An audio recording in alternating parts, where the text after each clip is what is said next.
Dear colleagues, so we start our afternoon session. We continue our discussion on the state of conservation in the region of Latin American and Caribbean. So I give the floor to the Secretariat, please. Thank you, Mr. Chairperson. The State of Conservation report for the city of Potosi was submitted by the State Party on 8 March 2013.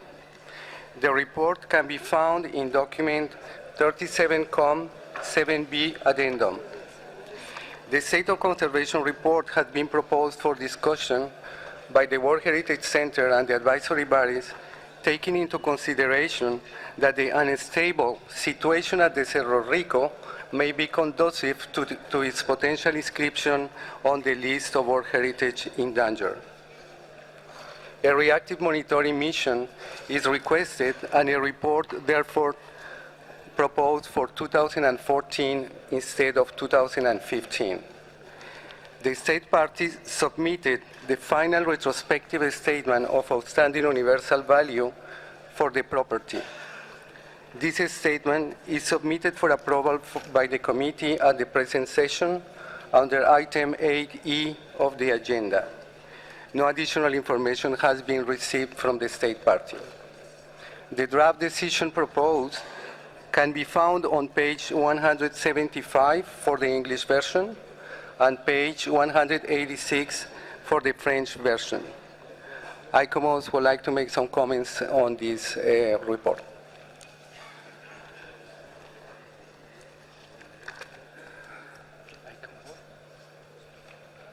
Floor to ICOMOS, please. Thank you, Mr. Chairperson. The main issue of concern, as the World Heritage Center has noted, regarding this property has been the situation at Cerro Rico, which is an integral part of the World Heritage property. The State Party has made progress in developing the studies that are required to ensure that the Cerro Rico is stabilized, and these have been evaluated by ICOMOS as received.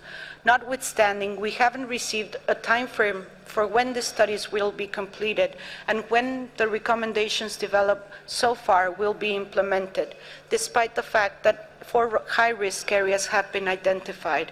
We're also expressing concern that some works have been already undertaken, notwithstanding the fact that there's no comprehensive strategy in place.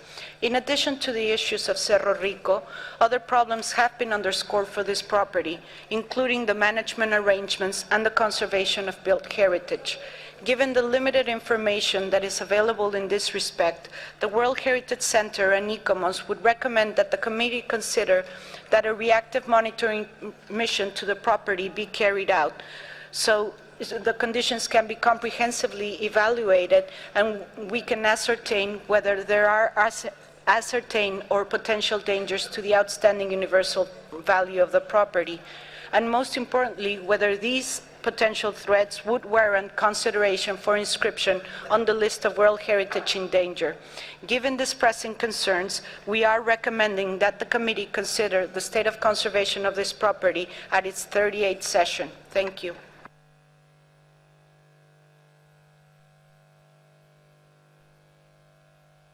Open for comment, please.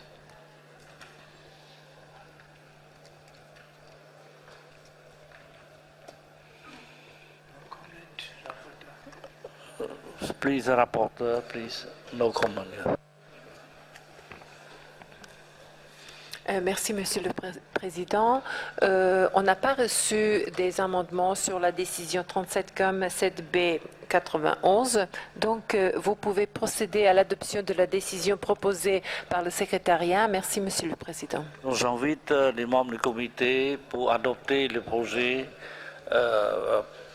37-7B.91. Il n'y a pas d'opposition, la décision est adoptée.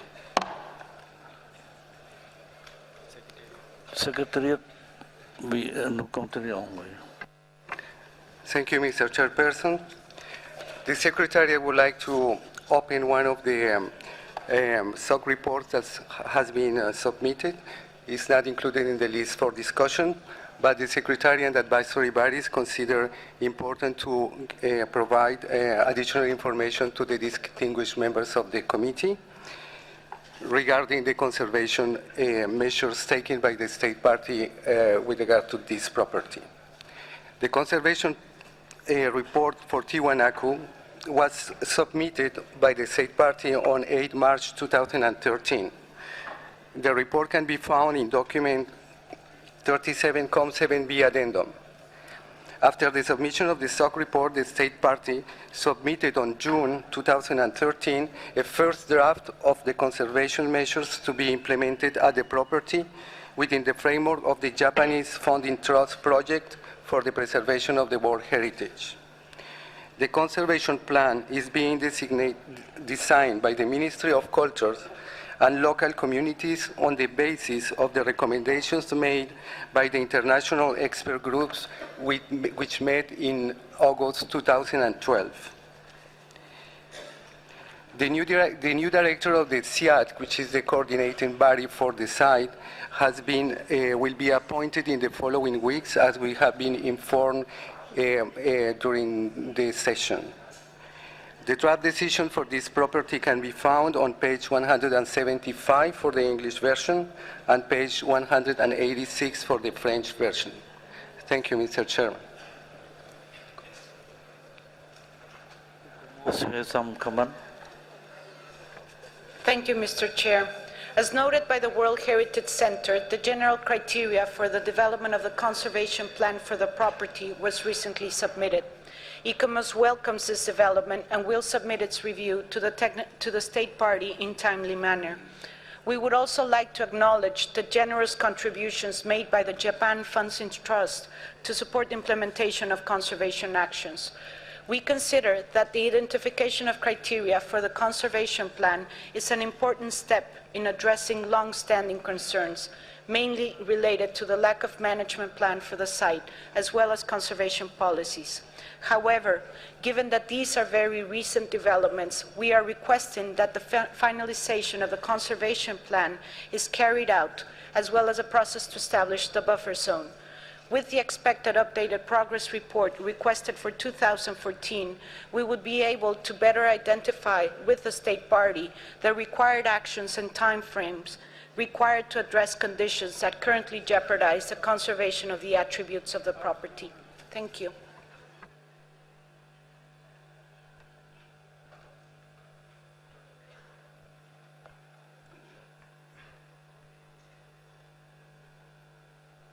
Invite les membres du comité de faire des commentaires. Non, il n'y a pas de commentaires. Rapporteur, s'il vous plaît. Merci, Monsieur le Président. Jusqu'à présent, on n'a pas reçu d'amendement pour cette décision 37 comme 7B 92. Donc, vous pouvez procéder à l'adoption. Merci. Donc j'invite les membres du comité pour adopter la décision.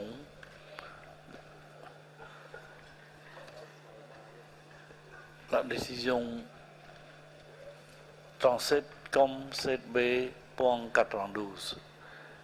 Donc la décision est adoptée. Secretariat, vous continuez. Thank you, Mr. Chairman. The next state of conservation report concerns Brasilia from Brazil. The report was submitted by the state party on 11 February 2013. The report can be found in documents 37-7B. No new information has been received with regard to this property. The revised decision can be found on page 163 for the English version and page 170 for the French version. ICOMOS might wish to add some additional comments. Thank you. So you have the floor. Thank you, Chair. The attributes that convey the outstanding universal value of this property reside largely on the safeguarding of a vision that was realized in the design and the physical and spatial attributes expressed by Lucio Costa in his conception of the Plano Piloto de Brasilia. ICOMOS recognizes the dynamic nature of this city, but considers that change needs to be within the parameters of the protection of the distinctive attributes that convey the OUV of the property, as well as with sustaining the conditions of authenticity and integrity. As has been noted in previous conservation reports, the preservation plan of the Brasilia urban area, the PPCUV, has been in the process of elaboration since 2011. The request to report back in 2014 is largely related to the fact that the planning processes and review of the resulting documents will be concluded in late 2013. This will allow for the assessment of the rate and extent of implementation of previous recommendations made by the World Heritage Committee, and will allow us to identify, in collaboration with the state party, the potential course of action to ensure the adequate conservation and management. In addition, ICOMOS would like to reiterate its concern that no technical details have been made available with respect to infrastructure development foreseen for the World Cup in 2014, and that current status of these projects remains unknown. Thank you.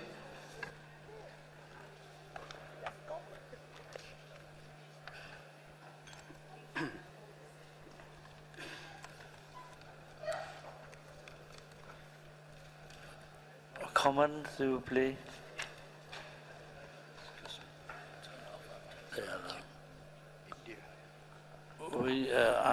I give the floor to India. Thank you, Chair. We have some amendments which we have provided to the Secretariat.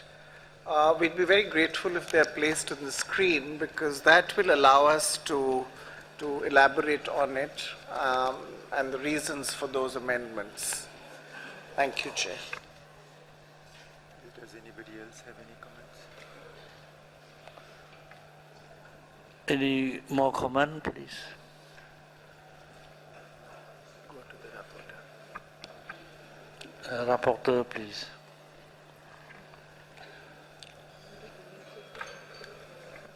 Merci, Monsieur le Président. India nous a donné des amendements concernant la décision proposée par le secrétariat. Donc, je pense qu'il va... je peux vous présenter les amendements si vous voulez, ou bien vous pouvez d'abord écouter India, ce qu'ils ont à dire. Merci. I give the floor to India, please. Thank you, Chair. Let me place this in perspective. This is Brasilia.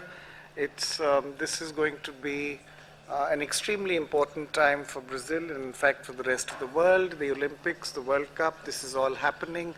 Much of what you're seeing here, or much of what you're talking about, is actually associated infrastructure. Now,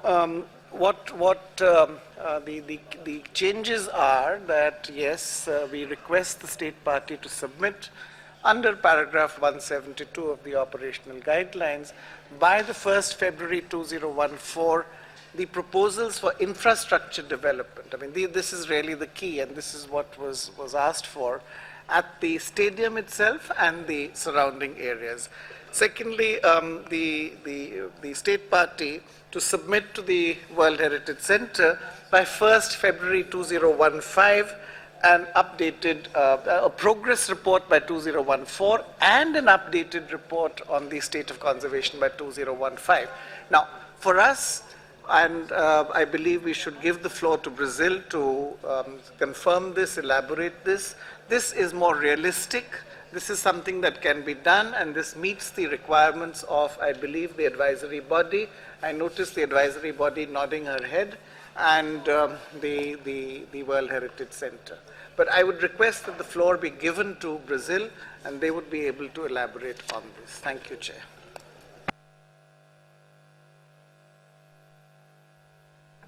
Monsieur donne la parole au Brésil, à la délégation du Brésil.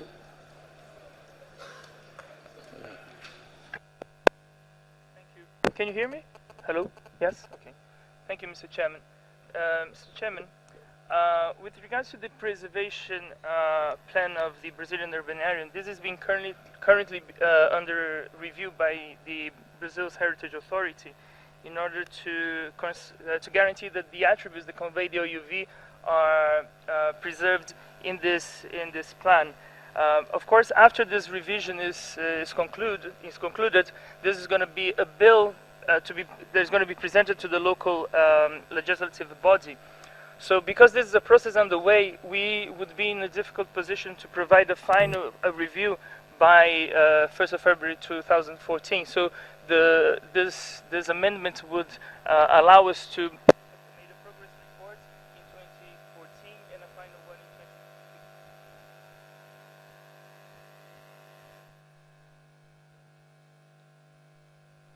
2015. Hello? Okay. So as I was saying, can you hear me? So this amendment would allow us to provide a progress report in 2014 and a final one in 2015. With regards to, and also, Mr. Chairman, we would be in a position to invite a ICOMOS advisory mission once, of course, at the most appropriate juncture, to work with the stakeholders on this preservation plan.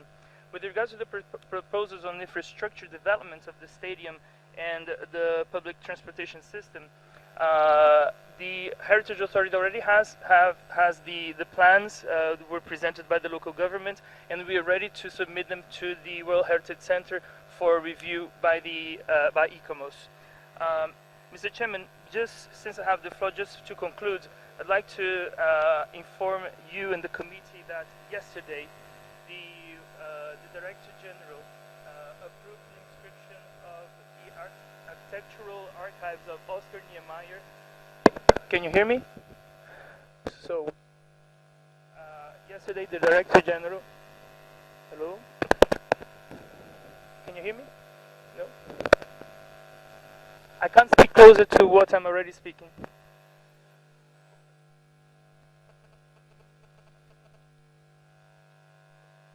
Better now? This one? Hello? Can you hear me? Yes?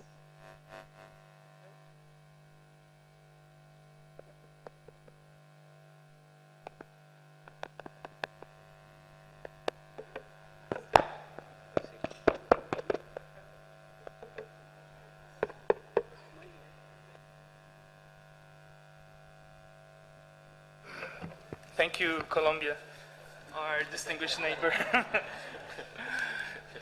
Mr. Chairman, well, I think I've addressed all the issues of this draft resolution. I just would like to bring to your attention that yesterday the Director General approved the inscription of the architectural works of Oscar Niemeyer on the Memory of the World Registry.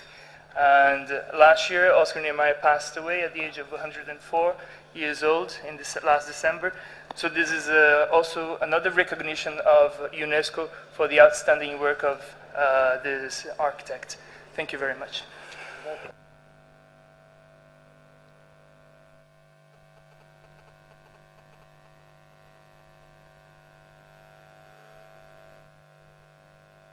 Je donne la parole à la Mali, please. Merci, Monsieur le Président. Monsieur le Président, j'ai des inquiétudes par rapport au paragraphe 5.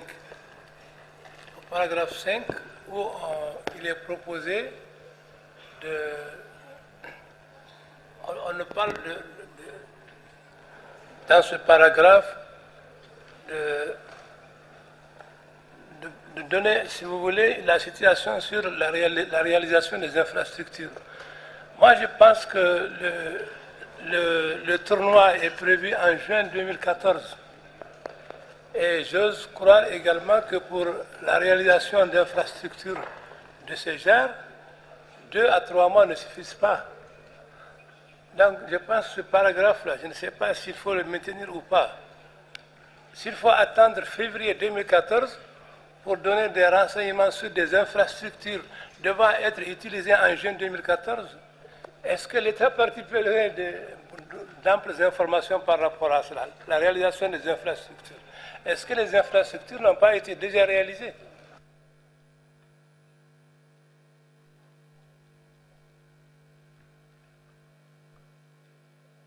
Party, you want to take the floor?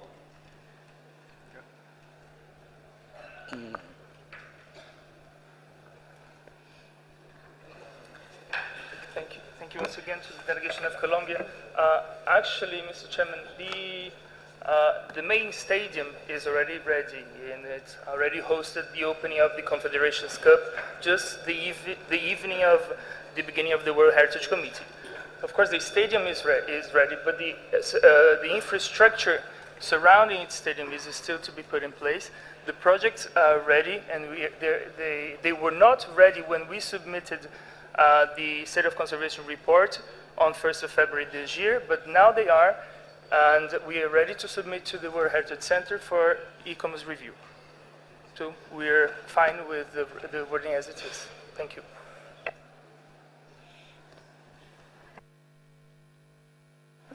Oui, je donne la parole à Colombie, la délégation Colombie. Gracias, señor presidente, por darnos el uso de la palabra. Después de oír no solamente o revisar la propuesta de enmienda presentada por la India, sino que además oír al Estado parte, Colombia respalda plenamente esta iniciativa, además de ofrecer el micrófono a Brasil. Gracias.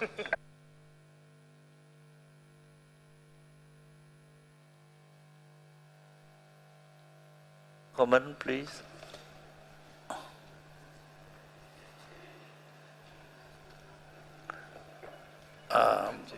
Oui, j'invite Algérie de prendre la parole. Merci, Monsieur le Président. Nous appuyons cette proposition de l'Inde, mais je voudrais avoir confirmation, après avoir entendu le délégué du Brésil, s'agit-il d'un rapport sur l'état d'avancement au 1er février 2014 et un rapport sur l'état de conservation au 1er février 2015 ou le contraire? Merci, Monsieur le Président.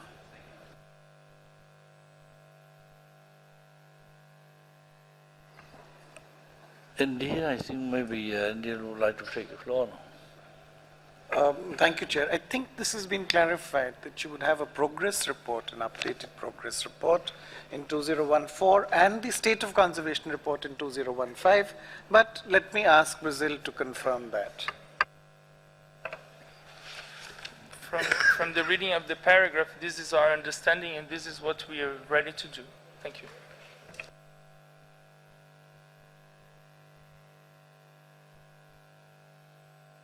La parole à la délégation de la France.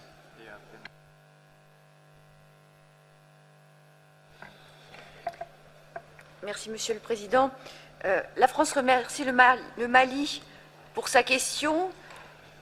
Au vu des réponses qui ont été apportées et au vu des précisions qui nous ont été données, la France est en mesure de soutenir l'amendement qui a été apporté par l'Inde. Merci, Monsieur le Président. Oui, je donne la parole à Mali. Merci, Monsieur le Président. Monsieur le Président, je reviens encore sur ma question. Je voudrais qu'on soit un peu plus précis.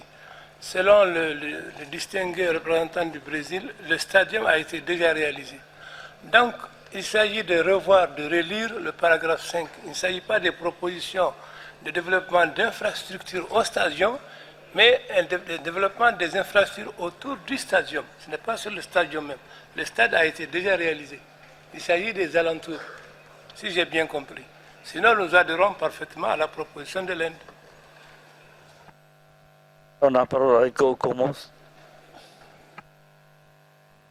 Thank you, Mr. Chair. Perhaps it's worth clarifying, and the committee might wish to recall that the mission in 2012 raised concern about the infrastructure surrounding the development of the stadium, not the stadium per se. ECOMOS would not dare mess with the World Cup, of course. But it was infrastructure surrounding, and we have in the past years worked with the state party also on the concern of the public transportation strategy, but we still have time to continue to upstream this process through an advisory mission as requested by Brasilia.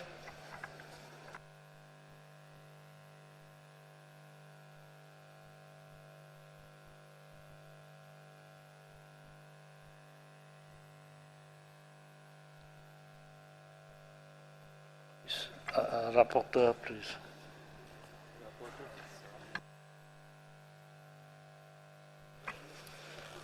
Thank you, Mr. Chair. We just had a little clarification on paragraph 5, making it more clear for our committee members. So now we can proceed to the adoption of the proposed decision amended by India. Thank you very much.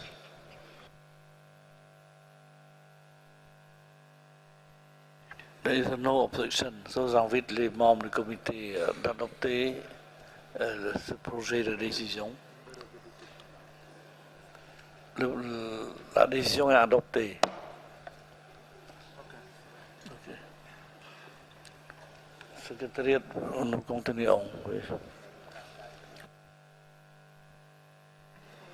Thank you, Mr. Chairperson. This State of Conservation report concerning churches of Chiloé in Chile was open for discussion by the World Heritage Center and the advisory bodies. Following the requests made by the World Heritage Center in conformity with paragraph 172 of the operational guidelines, the government of Chile submitted on 12 March 2013 a technical report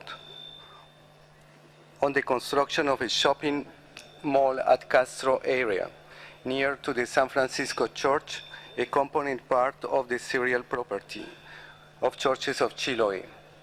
The report with the evaluation made by the advisory bodies of the submitted information can be found in document 37-7B addendum. No additional information has been received from the state party concerning this property. The draft decision can be found on page 165 for the English version and page 173 for the French version. ICOMOS has some comments to do about this report. Thank you. Je donne la parole à ICOMOS. Thank you, Mr. Chair. The construction of the shopping mall in the vicinity of the Church of Castro, a component part of the inscribed property, has created a visual impact on the setting. Its size, location, and scale make it now the dominant element of the traditional landscape. The World Heritage Center and ICOMOS are recommending to the committee that a reactive monitoring mission be carried out so that we can work with the state party in the definition of the characteristics of the wider setting for all components parts of the property and the necessary regulatory measures for its protection. The mission would also be an opportunity to identify measures to mitigate the visual impact of the shopping mall at Castro. We would ask that the report be made to the World Heritage Committee at its 38 sessions on the results of the mission and on the progress made and the work carried out by the state party to address the protection of the setting and the review of the management arrangements. Thank you.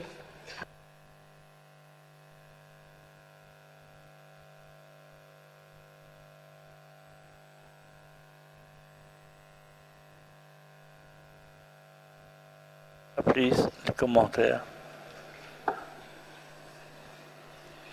Il n'y a pas de commentaires. Ah oui, Colombie, please. Gracias, señor presidente.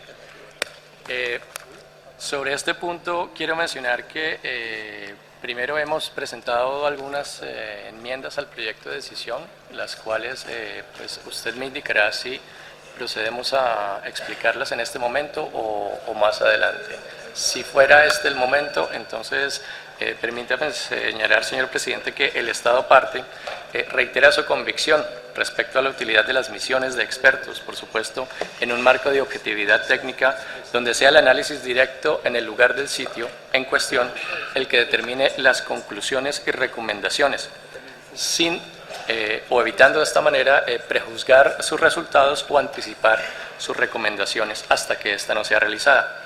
En ese sentido, consideramos que podemos adoptar la enmienda que hemos propuesto en el párrafo 4D, tal cual como lo vamos a observar en la pantalla. De igual manera, quiero resaltar que el Estado parte, por supuesto, invitará a una misión conjunta de monitoreo reactivo y de esta manera, si fuera el caso, por supuesto, la Delegación de Colombia está en toda disposición de brindar la cooperación y asistencia que pudiera llegar a ser útil para la misma. Así las cosas, vale la pena mencionar que las enmiendas propuestas responden, por supuesto, a las consultas realizadas con el Estado parte y los demás miembros del comité, las cuales podrían resultar aceptables. Muchas gracias, señor presidente. Merci pour votre commentaire. J'invite la délégation du Japon, please. La délégation du Japon. Thank you, Chair. I have two questions. One is to ICOMOS. That is, what kind of standard or rules should be applied to the construction plan, like this shopping mall? I believe there are several cases out of buffer zone. There are many cases, causing confusion or resentment in the case, in a sense. Okay. And one is to the state party. My question is, of course, people are living there. So what kind of specific need or situation in this area from the point of view of living people? Thank you. Merci, la délégation du Japon. Je pense que commence. Est-ce que vous faites des commentaires? Yes, thank you, Mr. Chair. As for the question posed by the honorable delegate from Japan, we noted in the report that this impact is at the setting of the property. As you can see in the map, the inscribed property encompasses just the church, and the buffer zone encompasses a visual line in front of it. That was how the property was inscribed, but notwithstanding particular characteristics, the traditional architecture and setting, we now deem there's been an impact, as noted, given it the size, scale, and location of the mall, there's been an impact on the setting. We are working with the state party because this is beyond the inscribed property. We are working with the state party in addition to the own processes the state party is carrying out to address how this has changed traditionally existing landscape themselves.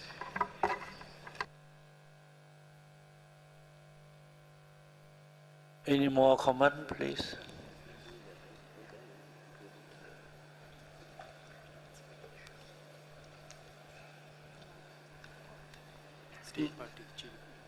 The state party would like you to make some comment.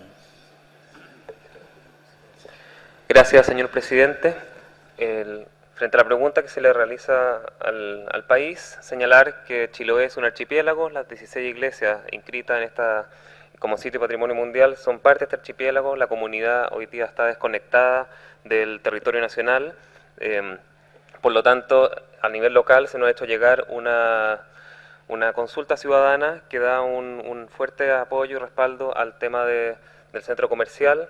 Si bien a nivel nacional se ha generado un gran debate en relación a lo que está pasando con este tipo de desarrollo cercano a uno de los elementos que compone este sitio seriado.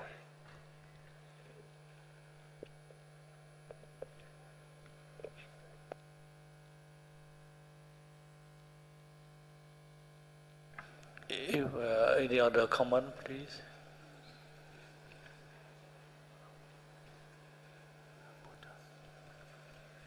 No more comment, please, rapporteur.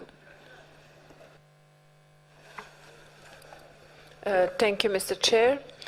I would like the Secretary to put the draft decision on it's there.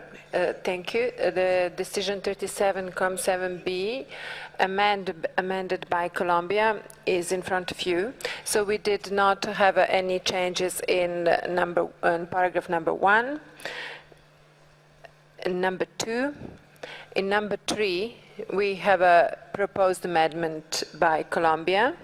The number 4, we have no changes. 4A, we have no changes.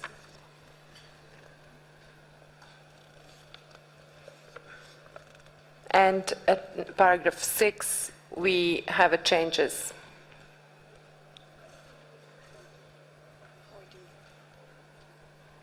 And 4D. Yes, and 4D we have a changes.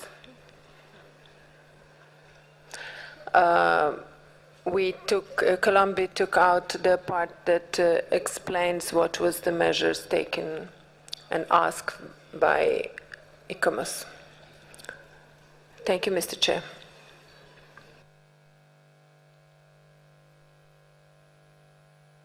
La parola alla Malaisie.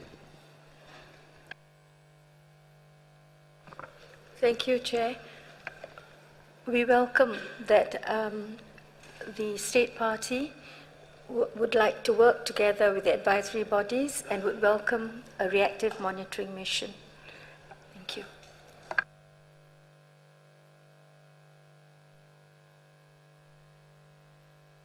With la France prend parole.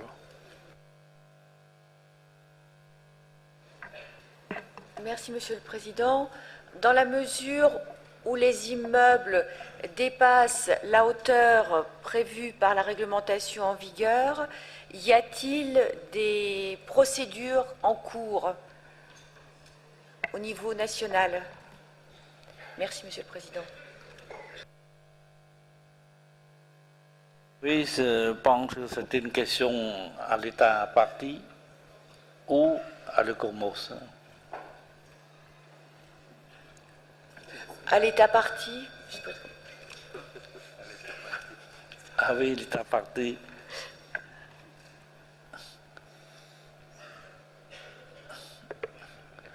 L'État parti, vous avez la parole. Gracias, señor presidente.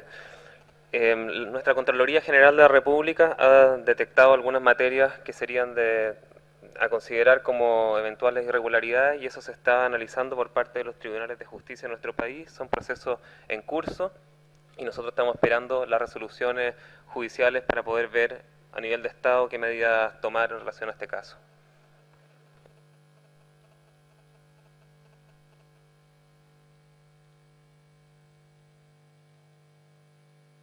Give the floor to India, please. Thank you, Chair. I'm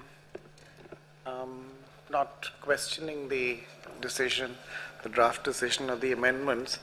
I'm just curious because a year ago we would speak of something called visual integrity, and that has transformed itself into visual impact.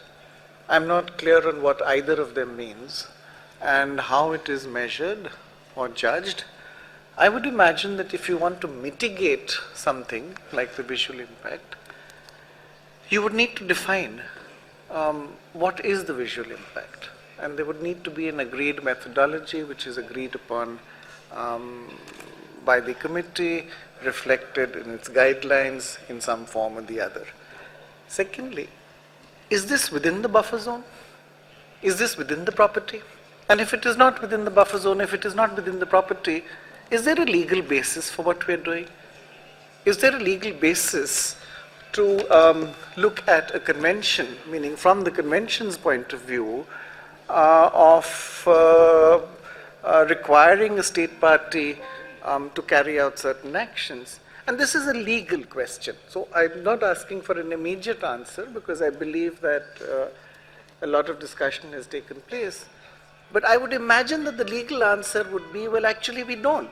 We don't have a basis for requiring the state party to do anything outside the inscribed area, outside the buffer zone. And I presume that position is correct. Thank you, Chair. I think ICOMOS maybe can give some explanation. Yes, thank you, Mr. Chair. The operational guidelines do talk about the setting of the properties in paragraph 104 and paragraph 112. We were fortunate to follow up with the results from the meeting on visual integrity that the actual delegation of India held. And of course, we are in agreement that this is an issue that warrants further exploration. But if you could recall the pictures that were just shown, the attributes of this property are largely related to the traditional setting, the heights of the existing buildings, like the state party noted, at this very unique archipelago. The inscribed property per se is the church and the buffer zone, but the operational guidelines in the paragraphs I noted, the committee might wish to recall them, do allow the committee to make comments on the setting of the property, particularly when this setting contributes to the understanding of the outstanding universal value of the property. Thank you, Chair.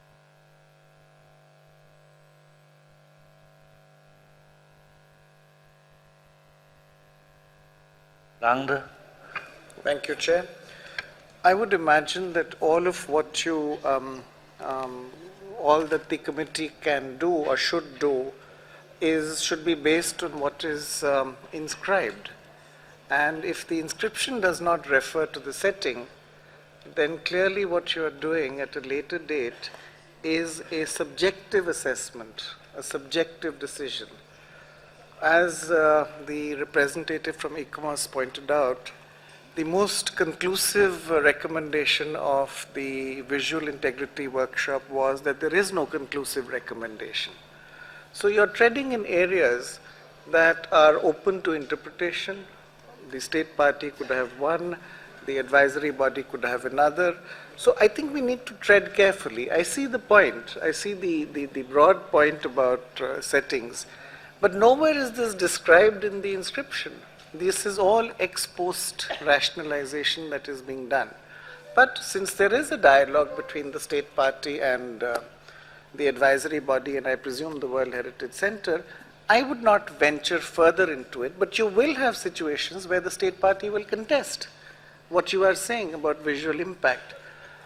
Lastly, the photograph that you're referring to, and I still go back to the famous Portugal case, photographs tell you what a point of view. You could have a different point of view, and they are not a good basis for judging or deciding anything.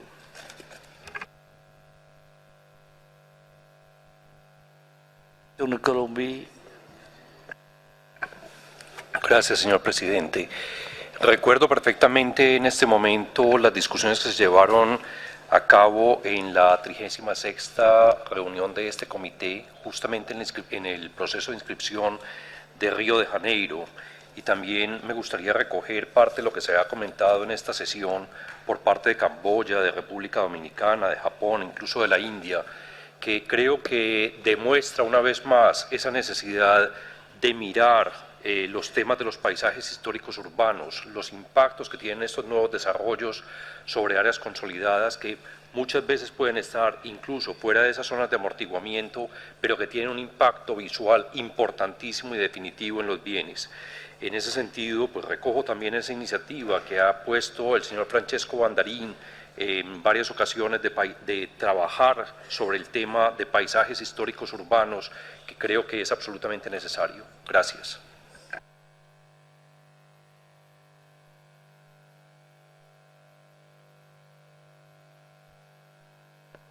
Moment, please.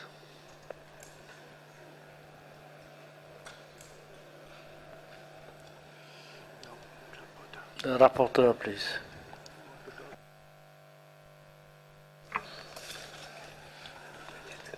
Merci, Monsieur le Président. Si on n'a pas d'autres amendements, jusqu'à présent, c'est ce qu'on a déjà présenté. On pourrait procéder à l'adoption de la décision 37 comme 7B 94. Merci. With les membres du comité pour adopter cette décision. Pas d'opposition. L'Allemagne, s'il vous plaît. Germany has likes to see one change. We like to see in paragraph D to keep the words as well as other measures, because we believe that measures to mitigate the visual impact are not automatically identical with measures to improve the facades. Therefore, we like to keep these few words as well as other measures.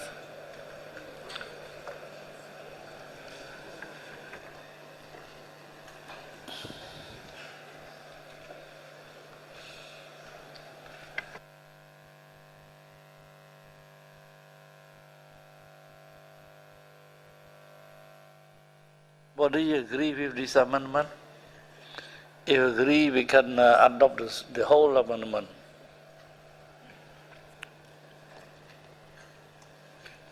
Okay, the decision is adopted. Secretariat, please. Thank you, Mr. Chairperson. The next item is the State of Conservation Report for Historic Center of the Seaport of Valparaiso in Chile, submitted by the State Party on the 12th of March 2013. The report can be found in document 37.7b.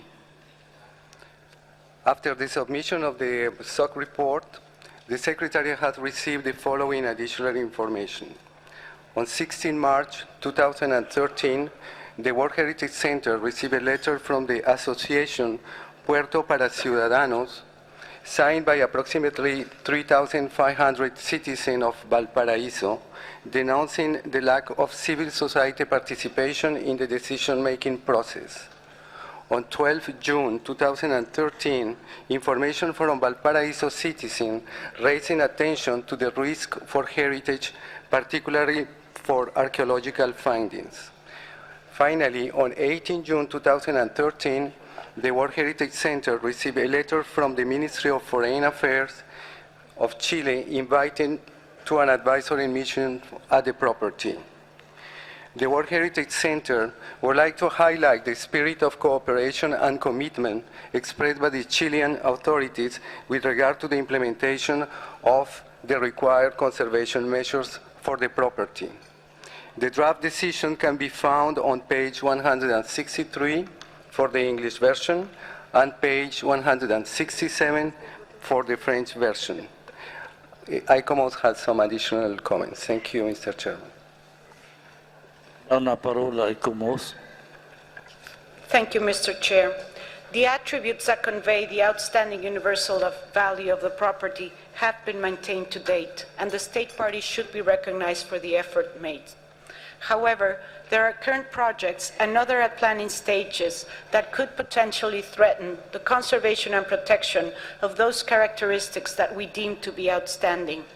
ICOMOS has worked closely with the state party on identifying the most appropriate means to proceed so that conservation needs can be reconciled with those of maintaining a living and fully functional port city. We warmly welcome the invitation of the state party to carry out a mission to the property so that planned developments can be analyzed in relation to the outstanding universal value of the property at this stage before decisions are made that will be costly to reverse. The mission would also provide an opportunity to make recommendations for the proposed project at Puerto Barón and to examine the management and conservation needs for the property. Given these considerations, we're requesting that the World Heritage Committee examine the state of conservation of the property at its 38th session. Thank you.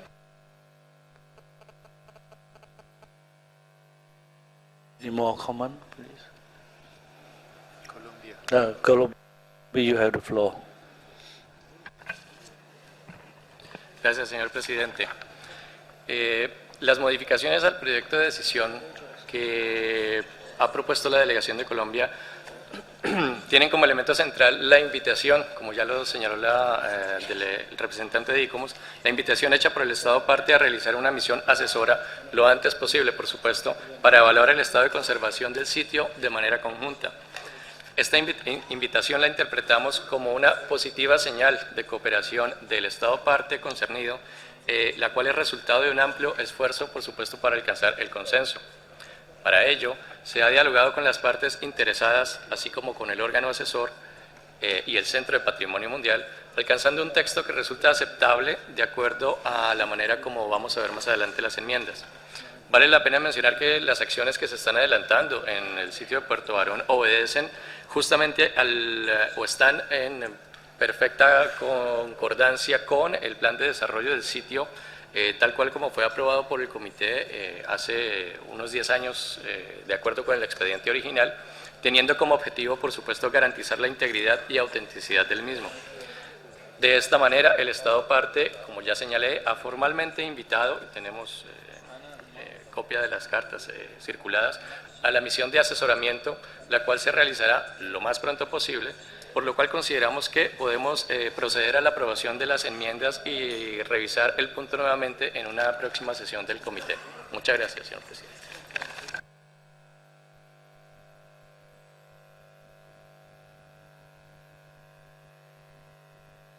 I give the floor to India.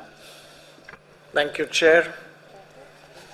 I'm somewhat troubled by the fact that a lot of this, the tension between conservation and the development of infrastructure seems to take place around the Pacific Ocean. It doesn't seem to happen elsewhere. But in this case, again, could I know if this is within the buffer zone, if it is within the property? These are questions that worry, because in a sense, the limits are not defined. How far will you go? Will you look out across the sea? Will you look out 10 kilometers away?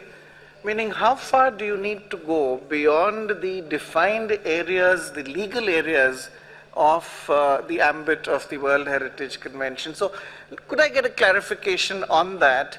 And secondly, is there a point of view on this debate of growth and conservation? I heard the representative of ICOMOS say that before irreversible decisions are taken.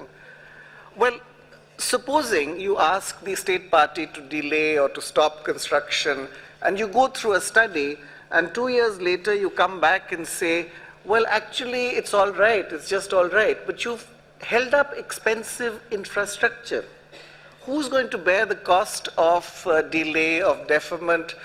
Who is going to bear the cost of employment lost, of income foregone? I think these are issues that should trouble us. So I'd appreciate a response on this. And specifically on how many times are you going to cross the buffer zone and to cross the inscribed property?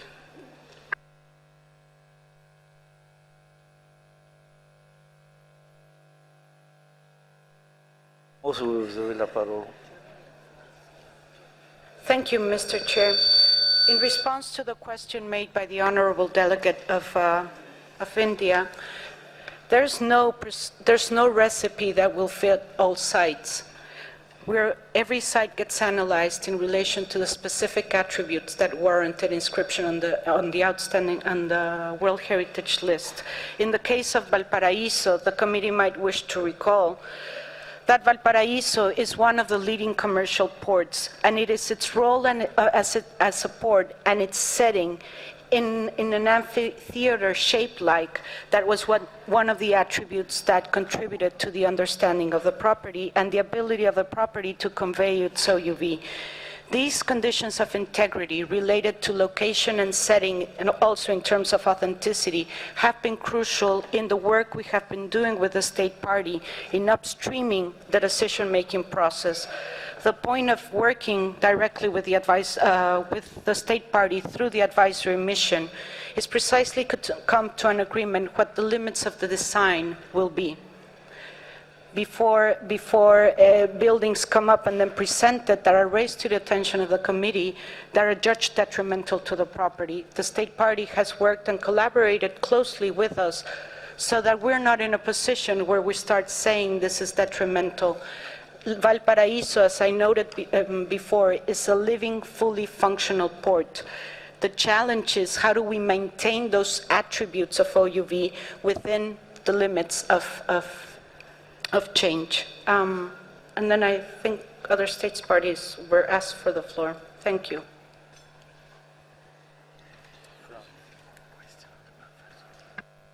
Je donne la parole à France. Merci, Monsieur le Président. La France tient à saluer les efforts de coopération des autorités chiliennes, comme cela a été souligné d'une part par l'ICOMOS et d'autre part par la délégation de Colombie.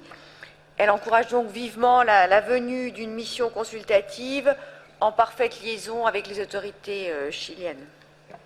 Merci, Monsieur le Président. Si dona la parola alla Germania, all'Almania. Thank you, Mr. Chairman. I remember that a coastline urban transformation plan was mentioned in the original nomination dossier.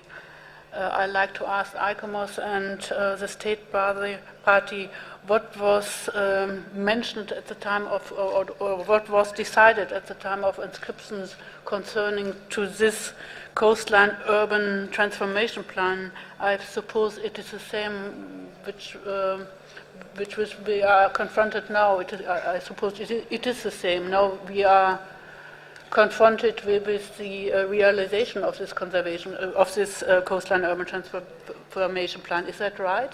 And what did the evaluation mission at the time of inscription say to this plan?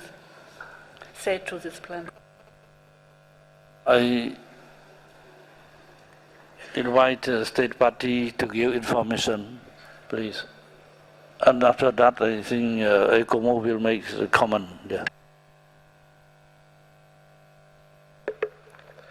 Gracias, señor presidente.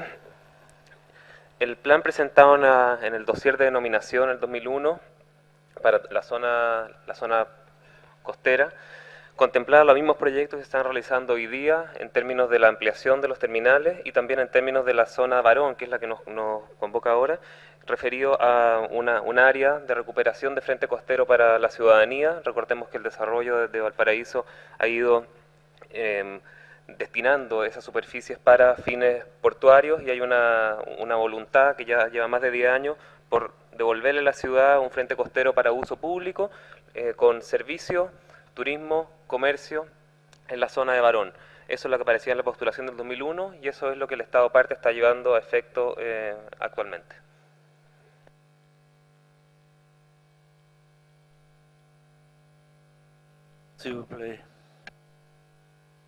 Thank you, Mr. Chair. What was in the nomination file was precisely what the delegate from Chile has clarified.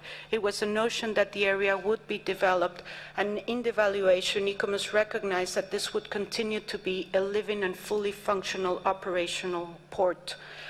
What is now under definition is the precise detailing of what these projects that were in the vision of what the port would be like in the future 10 years. Now what is being developed and what we're working with the state party is detailing the architectural projects of the specific components. In fact, we have already worked with them in the first two phases which pertain to Terminal 1 and Terminal 2, and those have already been given the go-ahead for implementation. We're now focusing on the next phase, which has to do with Puerto Barón, and also we have to gauge this against new environmental regulations that the state party itself currently has in process. The idea of the development was mentioned in the nomination. It was recognized as a fully functional, but it's now the detailing that we're working with. I'd like to ask Germany, are you happy with the comment? Yes, Mr. Chairman, we are very happy with the information. Thank you. Cool. So I give the floor to Mexico, please. Muchas gracias, señor presidente. Nosotros quisiéramos hacer un comentario que creo que es importante para tener el contexto de la discusión sobre este caso. Específicamente el tema del Estado parte. Creo que nosotros no somos muy dados a hacer elogios públicos a otros Estados parte, pero en este caso creo que sí lo merece el Estado parte chileno, en el sentido de que es uno de los gobiernos en la región latinoamericana más comprometidos para la conservación del patrimonio cultural, que ha estado muy cercano siempre, cosa extraña, debo decirlo, en el contexto latinoamericano, muy cercano al trabajo de ellos con el Comité Nacional de ICOMOS, y yo tuve la oportunidad el año pasado justamente de estar viendo también esta problemática con el presidente de ICOMOS Chile, y Además, hay otro agravante importante para el Estado parte, que es que están revisando también sus legislaciones nacionales de patrimonio, todo para beneficio de la mejor conservación de sus sitios patrimonio mundial. Gracias.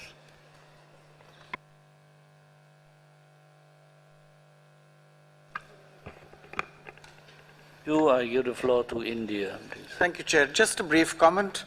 I think the cooperation between ICOMOS and the state party is commendable. It's a basis for what is happening.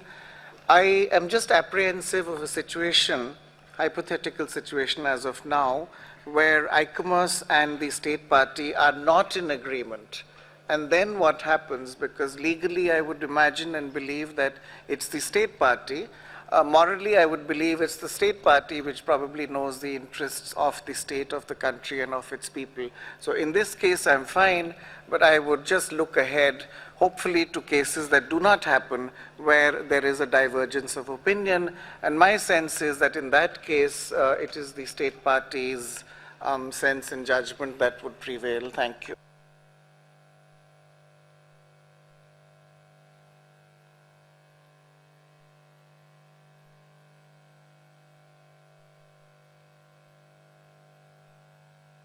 Parola Colombia. Gracias, señor presidente. Efectivamente, valoramos los comentarios y las respuestas que nos ha dado la representante de ICOMOS, así como los comentarios adicionales del Estado parte sobre pues, el futuro de este sitio, así como las obras que se adelantan. En el mismo sentido, recogemos la preocupación de la delegación de la India, ya que por supuesto tenemos que pensar en cuáles van a continuar siendo los desarrollos o las implicaciones de este proyecto, pero para ello efectivamente estamos proponiendo y debemos esperar justamente los resultados de la misión que el gobierno chileno está invitando, así que justamente esta será la oportunidad y el mecanismo para identificar estos pasos a seguir, así como las futuras acciones. Muchas gracias.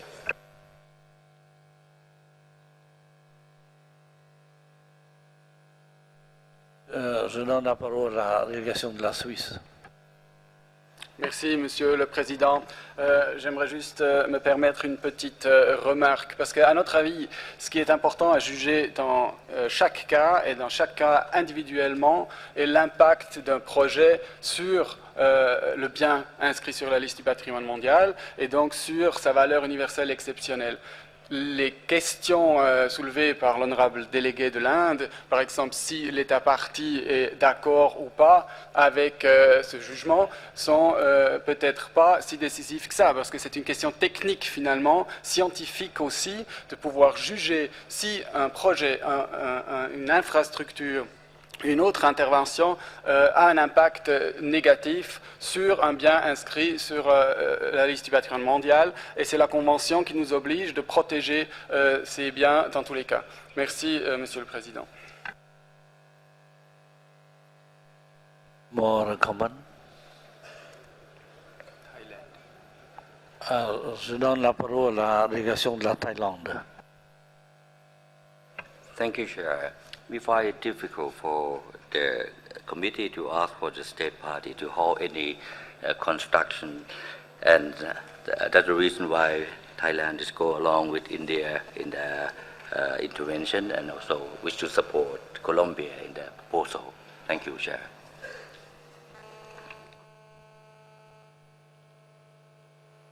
Dear again, please.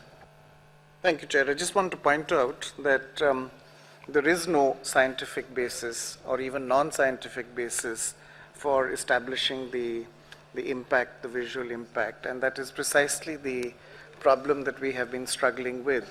There is no established corpus of rules, there is no agreed set of norms, and I would be the first to agree that if there is one, it should be applied, but there isn't one.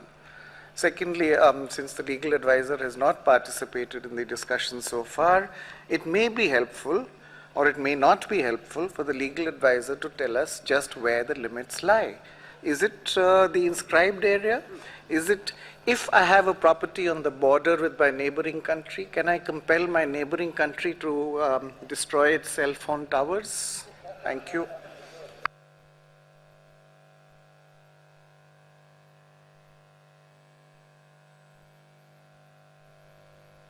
j'invite la délégation de l'Algérie, please. Merci, Monsieur le Président. Nous voudrions tout d'abord saluer les efforts consentis par l'État partie dans la préservation du patrimoine et également l'exemple qui est donné dans la collaboration conjointe avec l'ICOMOS, notamment pour ce projet. Bien évidemment, nous nous trouvons dans des situations que nous avons à plusieurs reprises abordées, l'intégrité visuelle, les agressions visuelles, le projet de développement et la préservation du patrimoine sont des sujets récurrents qui nous préoccupent à chaque fois. Nous pensons que ces sujets vont être discutés dans le cadre du groupe de travail. L'Algérie se propose de poser ces questions donc à l'ordre du jour du groupe de travail sur les orientations. Mais pour le cas actuel, je pense que il faut laisser les organisations, l'ICOMOS et l'État partie, de régler ces questions. Et je pense, à mon avis, il me semble que l'État partie doit avoir des projections et des prévisions d'aménagement dans lesquelles sera pris en charge le futur de ce projet. Merci, Monsieur le Président. Si, est-ce qu'il y a des commentaires encore? Please. Yep.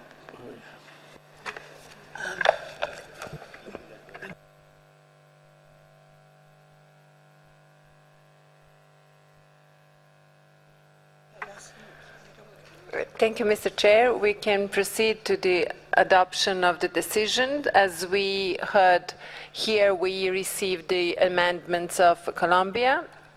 They partly presented the amendments. I'm going to guide you through the decision. Number 1, we don't have any changes. Number 2, we don't have any changes. Number 3, we don't have changes. Number 4, we do have some slight changes presented by Colombia. Number 5, we have a deletion of whole paragraph proposed by World Heritage Center. And then we have a new 5 when there is a slight change of wording and calling for mission. Then we have a changes in new 6. And we keep number 7 as it was proposed by the Secretariat for the mission in 2014. Thank you, Mr. Chair. You can proceed to the adoption if the delegations agreed upon amendments. Thank you.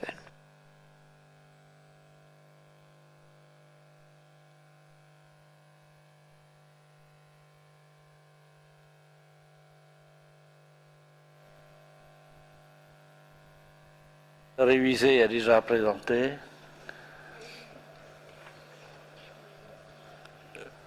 Oui, il n'y a pas d'opposition.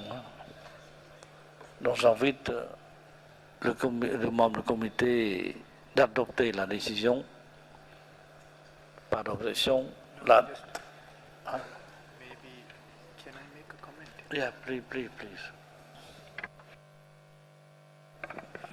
Thank you, President. Just to apprise the committee of the discussion which took place in the budget working group this afternoon, there are a number of cases in which the committee is asking for advisory missions.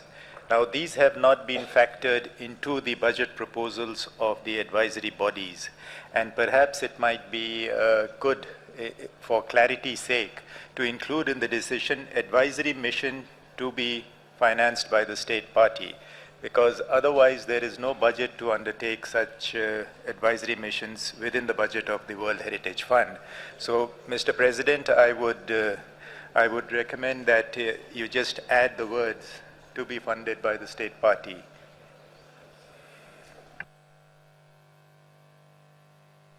Please. I think before we do so, we have to ask the state party if she is prepared for financing such an invitation. La question est tournée vers l'État parti. Vous avez la parole. Muchas gracias, señor presidente. Esperamos que sea muy poco onerosa, pero la vamos a financiar. Gracias. Merci. Aujourd'hui, nous sommes très clairs de ça. Donc, j'invite encore une fois les membres du comité d'adopter la décision. With that addition. Yeah, with this edition at the screen.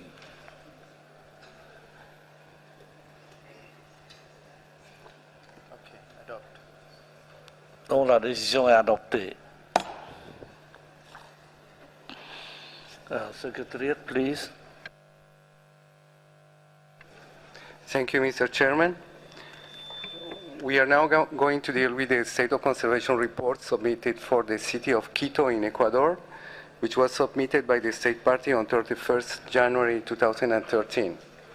The information provided technical and graphical details on the development of the Metro of Quito, as well as the proposals for new interventions at the Jesuit Ensemble.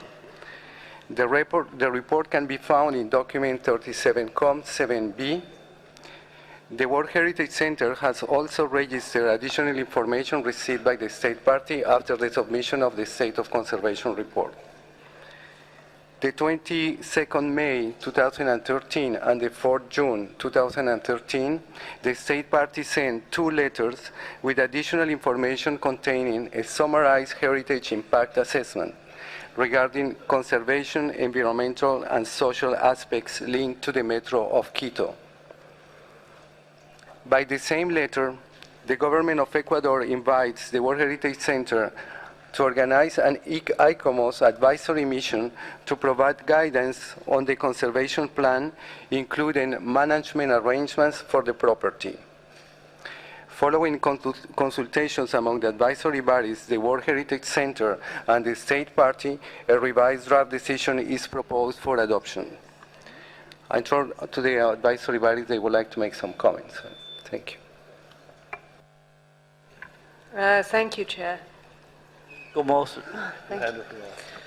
ICOMOS welcomes the progress identified by the State Party in its report in promoting cooperation between major institutions in the management of the property, and also the work being undertaken by the municipality and ministries to develop a revitalization project for the historic centre. The State Party also reports, as you've heard, on a subway project, the first underground line across the city. This line will be constructed at a deep level, and as it does not pass under historic structures, the impact studies and the identified mitigation measures appear to be satisfactory in terms of the impact of the underground tracks on the property. The one aspect where the subway will impact on the property is in terms of any stations within the boundaries.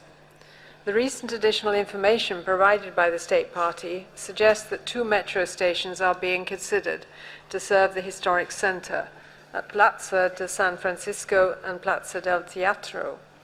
ICOMOS considers that further work is needed on the location of these stations in terms of considering their impact, or the impact of people, traffic, and infrastructure. And we welcome the invitation offered by the State Party to an ICOMOS advisory mission that may consider this issue before permissions are granted. Thank you.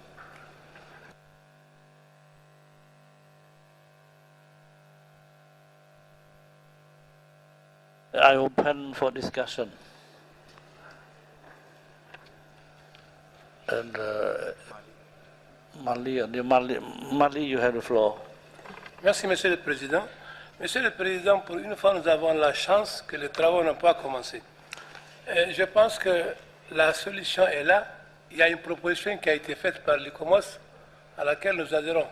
Parce que pour tout travail préalable, il faudrait soumettre d'abord une étude. Et l'étude, heureusement, peut être envisagée et faite avant avant la mise en pratique même des travaux. I give the floor to India. Thank you, Chair.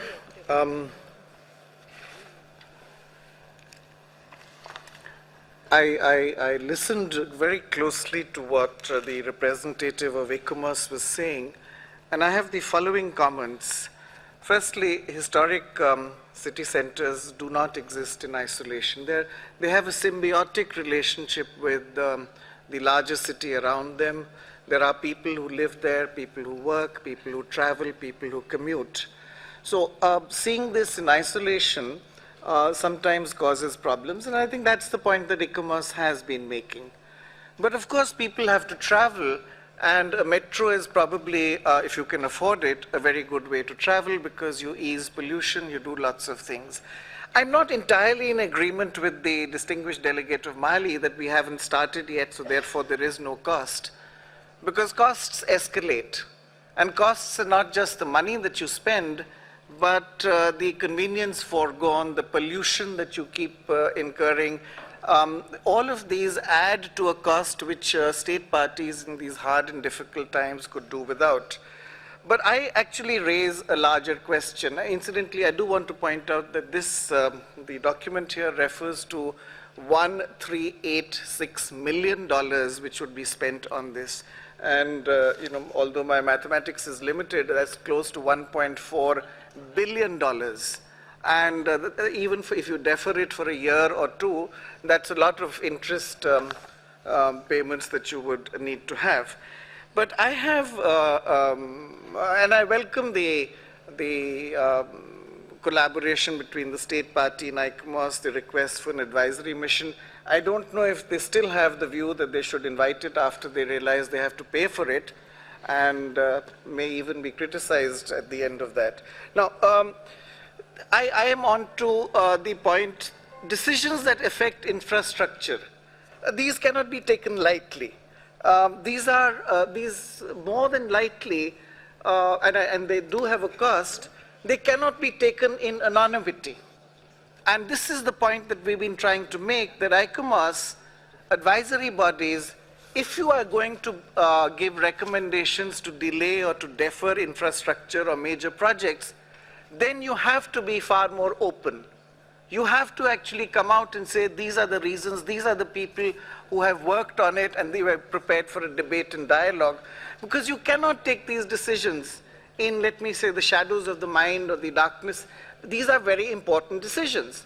I'm not even sure that ICOMOS itself, which I see as a very valued and respected group of experts in the areas of conservation, architecture, heritage, will have the capacity and means to organize a serious urban transportation infrastructure assessment. I would presume that ICOMOS at best could sort of farm this out or contract it. So these are very serious decisions. And any decision to delay infrastructure, as the distinguished ambassador of Thailand said, is something that has to be taken very carefully.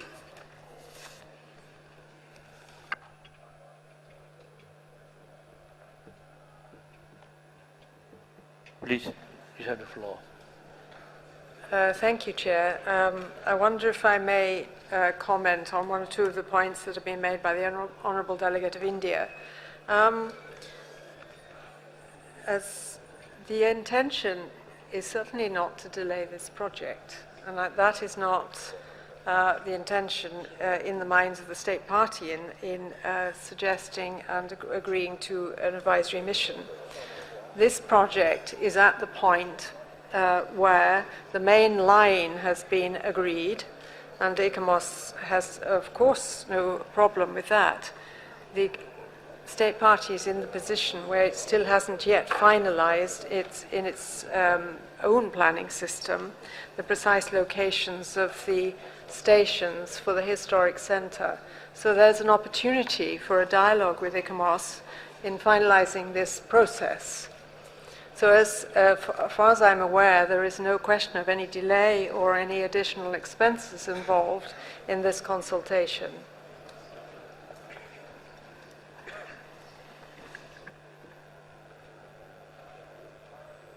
Colombia, you have the floor. Gracias, señor presidente. Nuestra delegación ha estudiado con mucho detenimiento este caso. Queremos, en primer lugar, exaltar la labor que ha hecho el Estado ecuatoriano, no solamente respecto a la conservación de este centro histórico de Quito, recordemos que es el primer centro histórico inscrito en la lista del Patrimonio Mundial, sino también de otros bienes en su territorio. Había unos requerimientos muy claros y específicos respecto a tratar de mitigar el impacto sobre la Plaza de San Francisco, abriendo o partiendo en dos esa estación central, a lo cual el Estado parte pues ha hecho todo el caso y ha tomado atenta nota de ello y ha tomado las decisiones técnicas al respecto. A mí me gustaría, señor presidente, si usted me lo permite, ofrecerle la palabra al Estado parte para que ellos también nos pudieran informar más claramente sobre las decisiones tomadas. Gracias. Oui, je suis content, nous sommes contents d'écouter les commentaires de l'État parti.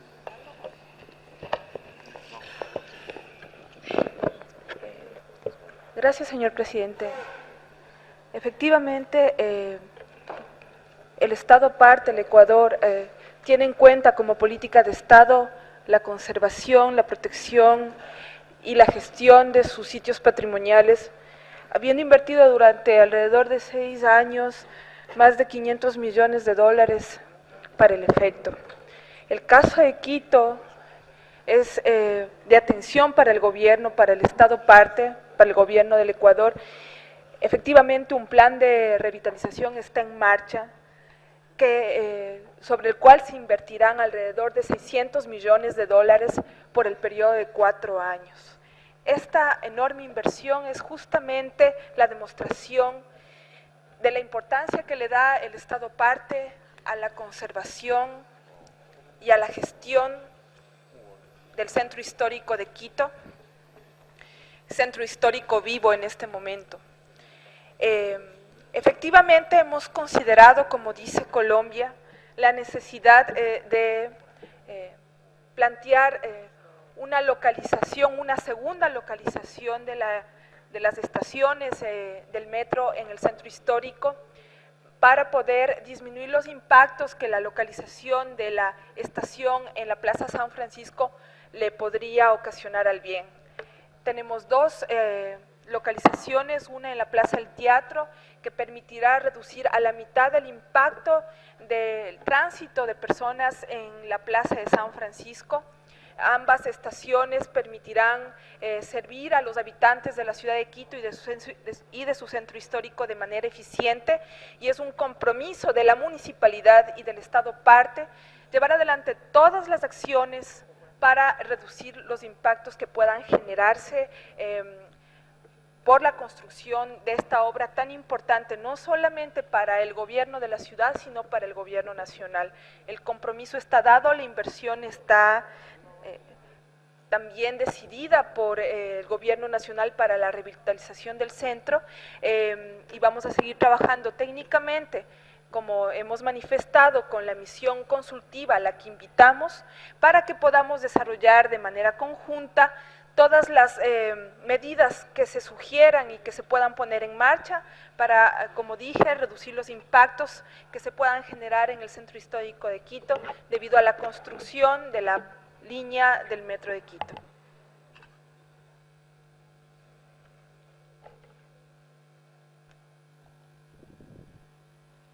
More comment? India, you have the floor. Thank you, Chair. I'm sorry to take the floor again, but I seem to get the impression that the primary issue is really on the flow of visitors and to this central place and how to limit that. I mean, I find that unusual. At one level, I mean, you're saying the historic urban center, probably you would like it to have more visitors, more tourists, more workplaces, and so on.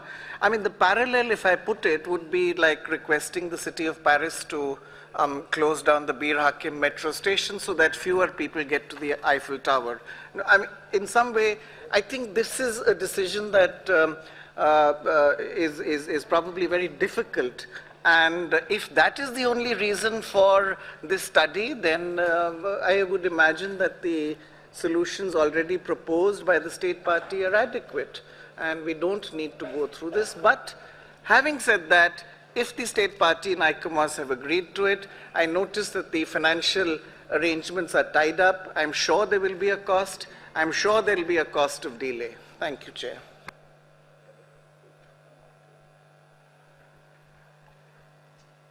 Je donne la parole à la Mexique. Nuevamente, muchas gracias, señor presidente. Yo coincido con comentarios que hicieron en el caso anterior Argelia y plenamente con lo que ha estado mencionando el distinguido embajador de la India en cuanto al tema de este desarrollo sustentable en centros históricos vivos, que no podemos detener su evolución natural en este sentido. Quiero puntualizar que el Centro Histórico de Quito, el primero inscrito en la lista de Patrimonio Mundial en América Latina, es uno de los mejores conservados en la región, lo que demuestra el compromiso que ha tenido siempre el Estado parte para la buena implementación de la Convención. Y hay ya explicó el Estado parte su proyecto, su trabajo, y es loable también ese interés de cooperación conjunta con el organismo asesor. Muchas gracias.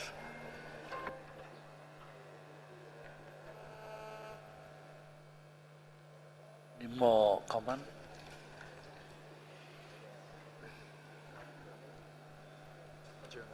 Chairman. Thank you, Mr. Chairman. I mean, the decision to build a metro obviously has been taken, and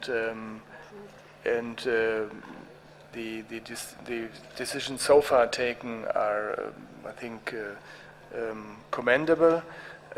One metro station will be built, maybe a second one, and in order to advise the state party, maybe a desk review can also be sufficient and replace a mission which would avoid further delay in the decision-making process. Thank you.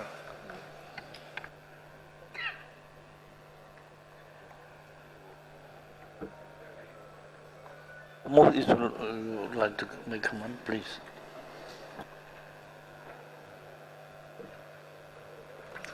Thank you, Chair. The draft decision actually indicates that the mission was it was the intention of the advisory mission to look more widely than just at the metro stations. In terms of the looking also at the development of the conservation plan and the integration of planning tools and so on. So we consider that it would be very helpful to have this mission, and particularly as the state party has indicated its willingness to host such a mission, to look at the issue of the metro stations within that wider context. We also do think it could, I suppose, be possible to do desk reviews, but it might actually take longer because it's very helpful if experts can talk to each other. If any expert that ICOMOS sends can talk to all the relevant experts on site, then it's often quicker to come to a conclusion that way. And we're certainly anxious, as I hope we've indicated, that we're not trying in any way to hold up this project, but to work as quickly as possible with the state party.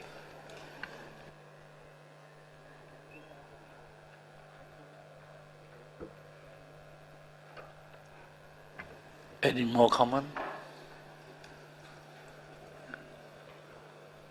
No more. Invite the rapporteur.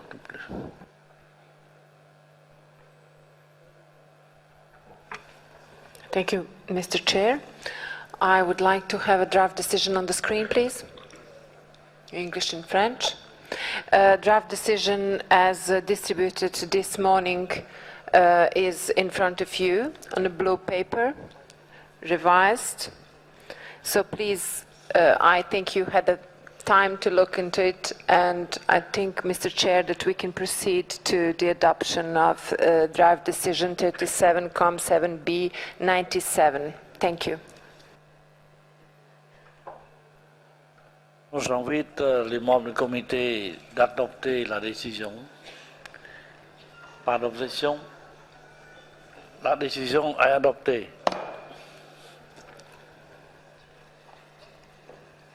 Secretariat, please. Thank you, Mr. Chairman. We're going to deal with the State of Conservation report of the archaeological site of Panama Viejo and Historic District of Panama. The State of Conservation report was submitted by the State Party on 31st of January of 2013. The report can be found in document 37-7B addendum. After the submission by the State Party of the State of Conservation report, the World Heritage Center has received additional information as follows. On the 22nd March 2013, the State Party submitted an updated registry of the survey of the condition of all houses in the historic district. On 6 May 2013, the World Heritage Center received additional information consisting of several documents. A cultural cooperation agreement between the State Party and Heritage International signed in February 2013. A revised request for minor boundary modification, a report on the current state of social housing in the historic district of Panama, the government decision-making flow chart regarding national heritage in the State Party. On 7 June 2013, the World Heritage Center received a letter from the State Party requiring clarifications on the text of the State of Conservation document. On the 29th of May 2013, the State Party confirmed its agreement with the retrospective statement of outstanding universal value for the property. This statement is proposed for adoption by the committee at the present session under item 8E of the agenda. Finally, on 15th of June, the World Heritage Center sent a response letter containing the answers provided by the advisory bodies to the clarifications requested. The draft decision can be found on page 189 for the English version and page 200 for the French version. Mr. Chairman, ICOMOS has some additional comments on this item. Thank you. Thank you, Mr. Chair. The World Heritage Committee has examined the state of conservation of this property in the past 5 sessions, and in the last 3, ICOMOS recommended inscription on the list of World Heritage in danger as a call for action to address the threats, given the significant decay of the historic fabric, the limited enforcement of regulations, and functioning of the management arrangements for the property. ICOMOS also expressed its added concern about the potential threat to the outstanding universal value of the property that would be derived from the construction of the Maritime Viaduct, which, in the opinion of many of our experts, has exacerbated the gravity of the above-mentioned concerns. The current situation is presented for consideration by the committee in the State of Conservation report. ICOMOS notes that actions have been taken to address the recommendations by the World Heritage Committee at previous sessions. We consider the initial formulation of the management plan is a positive step forward, but it has yet to become fully operational to address long-standing conditions at the property. The construction of the Maritime Viaduct officially started in September 2012, and as of April 2013, 55% of it had already been completed. ICOMOS reviewed the documentation submitted, and the conclusions of our extensive consultation process are presented for your consideration in the State of Conservation report. The Heritage Impact Assessment submitted by the State Party highlights the setting and current landscape of the property, comprised of the historic district, the surrounding Bay of Panama and its panoramas, and the waterfront. As noted in the States Party's report, this corresponds exactly to the 18th century map of the city, and the report itself underscored that the landscape of the historic center had remained largely unchanged since the 19th century. The report also noted that the unobstructed view in its perception of the foreground and background is part of the collective memory of the capital's population. The Maritime Viaduct now encircles the coastline, which has been the historic the edge of the historic district since its foundation.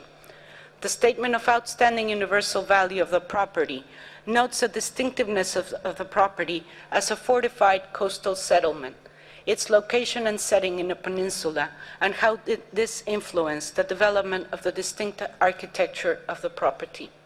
The unique location is also a testimony to the nature of early settlements in Latin America, with a layout and urban design that was adapted to the particular context. As noted in the Heritage Impact Assessment, the environment and the location were an integral part of the selection of the area for the new capital, and an integral part also of the defensive system. The construction of the maritime viaduct has altered significant associated views between the historic district and its historic setting, and the uninterrupted and distinctive relationship that existed between the architecture, the fortified walls, and its sea context. The conditions of authenticity and integrity have also been adversely and significantly impacted as a means of the property to convey the historic, strategic, and defensive location on the Central American isthmus has been compromised. The historical limits of the property have also eroded. Given the magnitude and extent of the impacts of the property, the committee might wish to recall ICOMOS's recommendation made at the 36th session of the committee, calling for considering delisting this property from the World Heritage List. Thank you.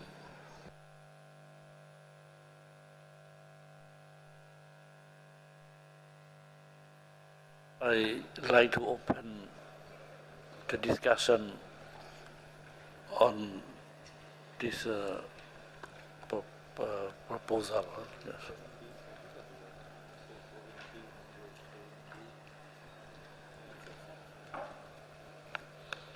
So, no comment? India, please. Thank you, Chair. Strong words, strong recommendations.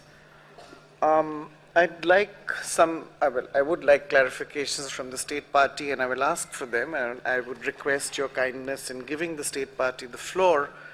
But very specifically, we are back where we were, which is again visual impact versus infrastructure, with all of the unresolved issues that we have encountered in over the last hour or so. Very specifically, is this within the property, this maritime viaduct? Is this within the buffer zone? Is there a notified buffer zone on national legislation? And most importantly, what, if any, have been the improvements in the property itself, in the site itself, which is the old and historic district of Panama? Thank you. I give the floor to Qatar. Qatar, you have the floor, please. شكرا سيد الرئيس. أنا أضيف يعني صوتي لصوت الهند، وأيضا أطرح سؤال آخر له علاقة بهذا الموضوع على الدولة الطرف. هل لهذا الجسر البحري تأثير على المعيار الذي تم تسجيل الموقع على أساسه؟ شكرا.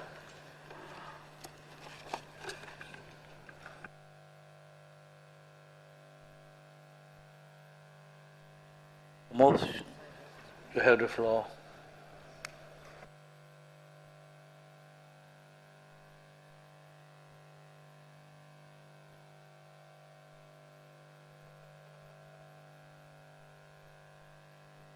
So you have the floor. Excuse, I apologize, Mr. Chair. As noted by the World Heritage Center, we received the request for minor boundary clarification, and a letter has been sent to the State Party regarding its evaluation. The boundaries of the property have yet not been adopted by the committee.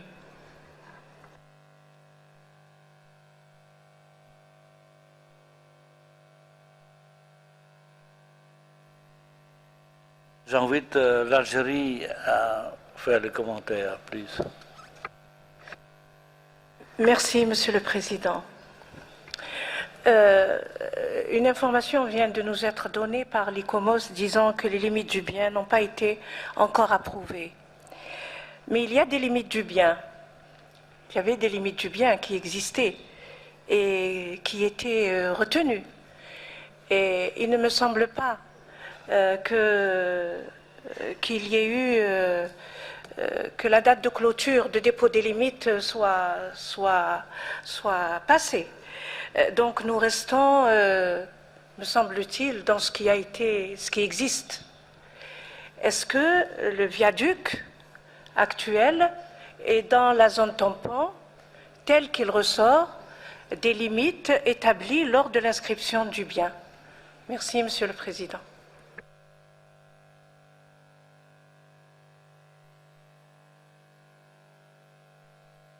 Moi, est-ce que vous voulez répondre? Yes.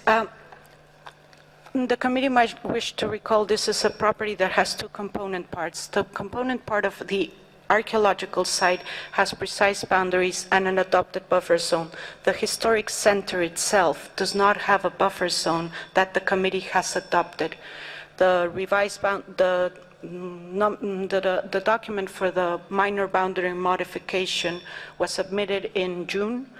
In May, the World Heritage Center can clarify it, and the center has made an evaluation of this documentation.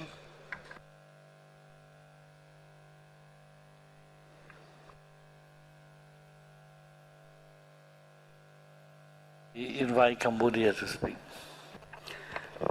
Merci, Monsieur le Président. Sur le problème du viaduc, le Cambodge n'en rajoute plus pas sur les commentaires qu'il y avait eu. Mais le Cambodge s'inquiète d'un autre domaine qui est néanmoins complémentaire, celui de la dégradation des bâtiments historiques, menaçant directement la VUE et de l'état global de conservation du bien. Nous avons quelques questions à l'état partie. Qu'en est-il de la mise en œuvre du cadre légal nécessaire à la protection et qu'en est-il des problèmes de conservation et de la gestion? Je vous remercie, Monsieur le Président.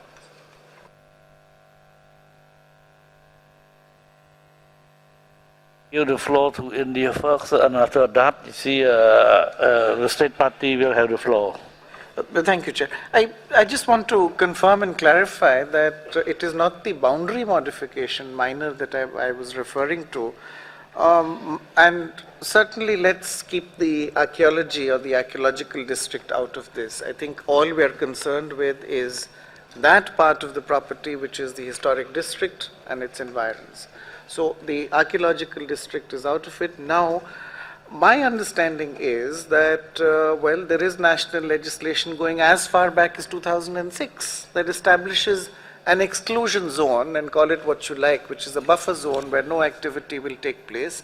And this was communicated to the World Heritage Center. Now, if 7 years later we have not yet responded to the state party, then maybe it's not the state party that is at fault. But let me get these clarifications from the state party itself.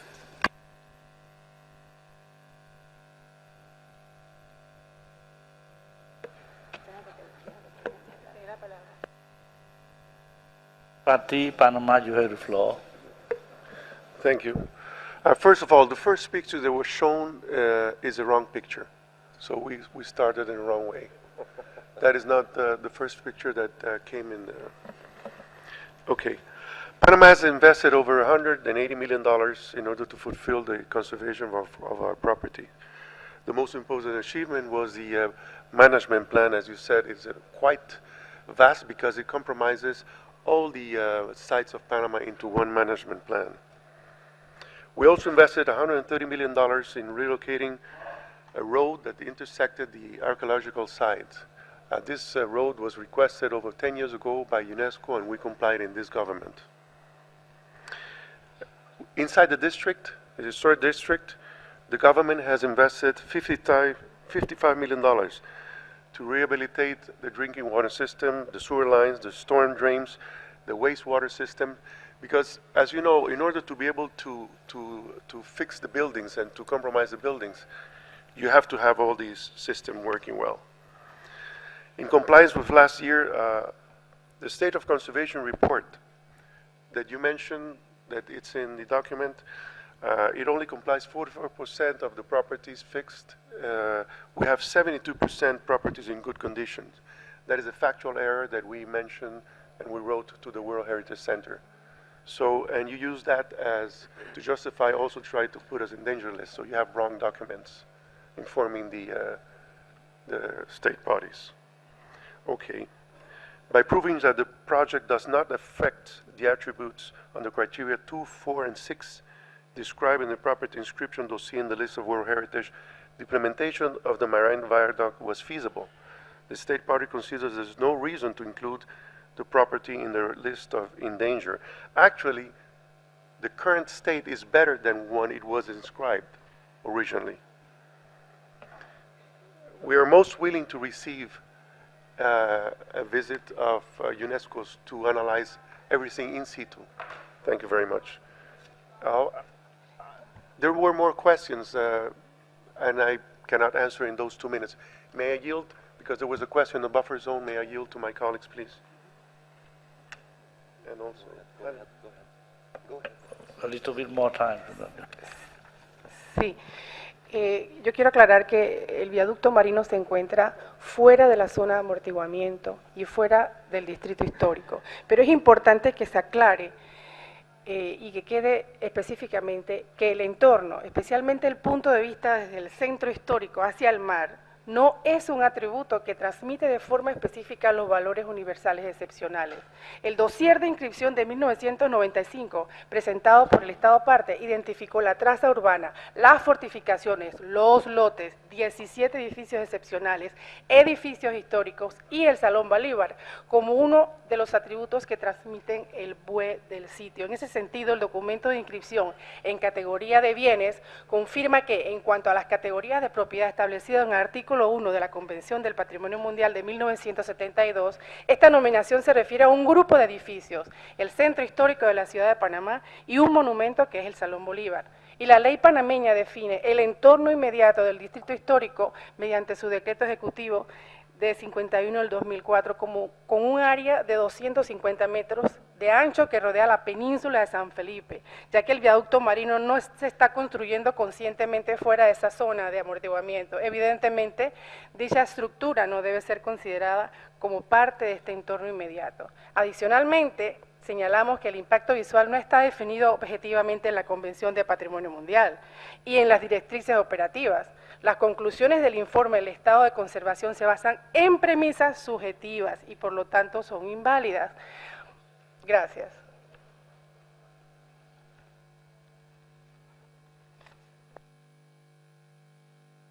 Give the floor to South Africa, please. Thank you, Chair. Chair, just on a point of clarity, the state party indicated that UNESCO requested the road. I'm not sure if I heard that correctly, because then the logic defies me a little bit as to why we want to list this.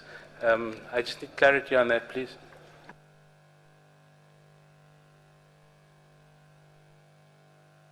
You have the floor.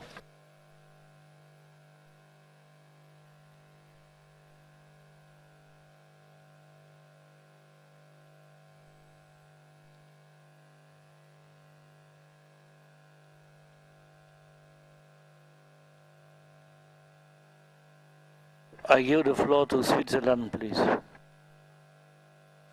Merci, Monsieur le Président.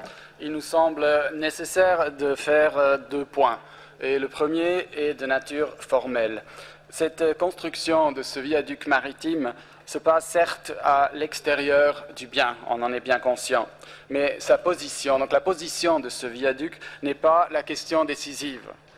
Les règles du patrimoine mondial veulent que les impacts sur les biens inscrits sont à considérer aussi s'ils viennent de l'extérieur.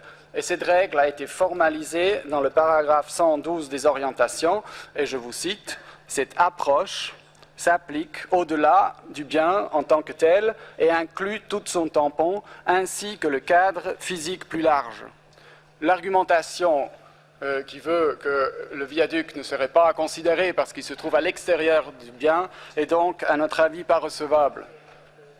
Le deuxième point est de nature matérielle, parce que quel est l'impact de cette œuvre d'infrastructure sur le bien?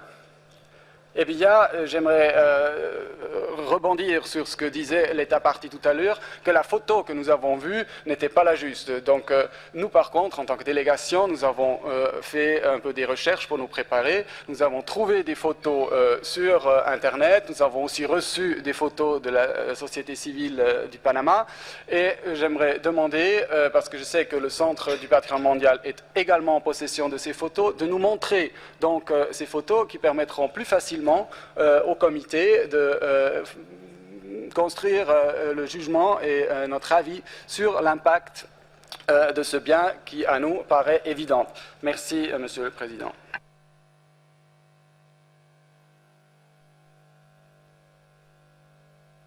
Oui, je donne la parole à la Russie, please. La Russie, vous avez la parole. Спасибо. У меня, собственно, не выступление, у меня два вопроса. Скажите, пожалуйста, а с какого времени ЮНЕСКО и КАМОС работает со страной?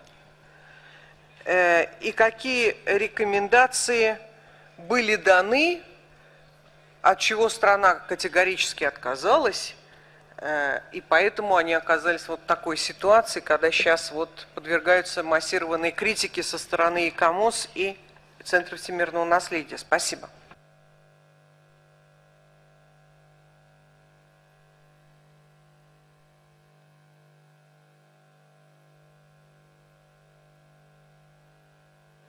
Oui, je pense que le secrétariat et les COMOS, vous avez la parole. Thank you, Mr. Chair. In response to the question posed by the honorable delegate from Russia, the committee might wish to recall that the issue of the Cinta Costera, as noted in the State of Conservation report, was first raised to your kind attention in 2009. A subsequent reactive monitoring mission was carried out in March 2010 within the context of another visit to the other World Heritage property in Panama, Portobello. In October 2010, another mission went to the property, and in 2011, we had planned for a technical working group to meet with the state party to identify at that stage what the best course of action would be to address what we recognize, as we note in the report, a need to improve the traffic solutions. We have never said this is not a valid need. What we have attempted to work with the state party on is to identify the best possible solution.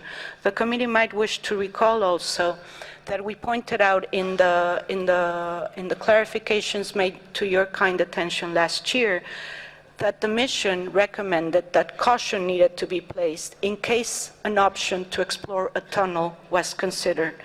ECOMOS and the reactive monitoring mission at the time did not reject the tunnel option. It just warned that caution needed to be exercised in case this option was available. As I said, the window of opportunity to collaborate, which was a result of the World Heritage Committee meeting in Paris, was expected for September 2011. Regrettably, that mission never materialized to allow us to upstream the decision-making process. Thank you.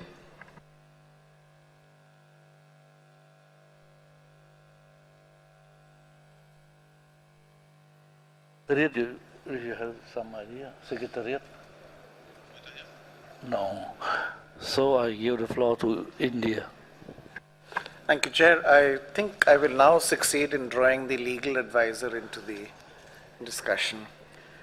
The distinguished delegate to Switzerland has referred us to para 112, and he's probably and obviously referring to the last sentence of that, which says, this approach goes beyond the property to include any buffer zones, and almost as an afterthought, as well as the broader setting, whatever that broader setting is, political or financial or whatever it is, purely from a legal point of view.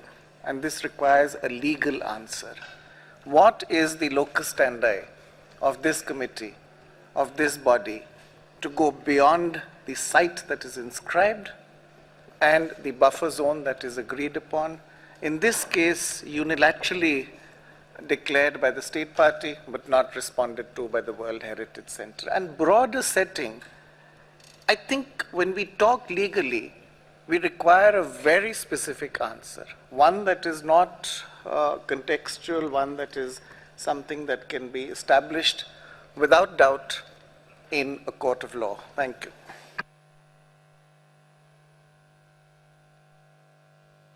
The floor to legal advisor, please. Thank you very much, Mr. President.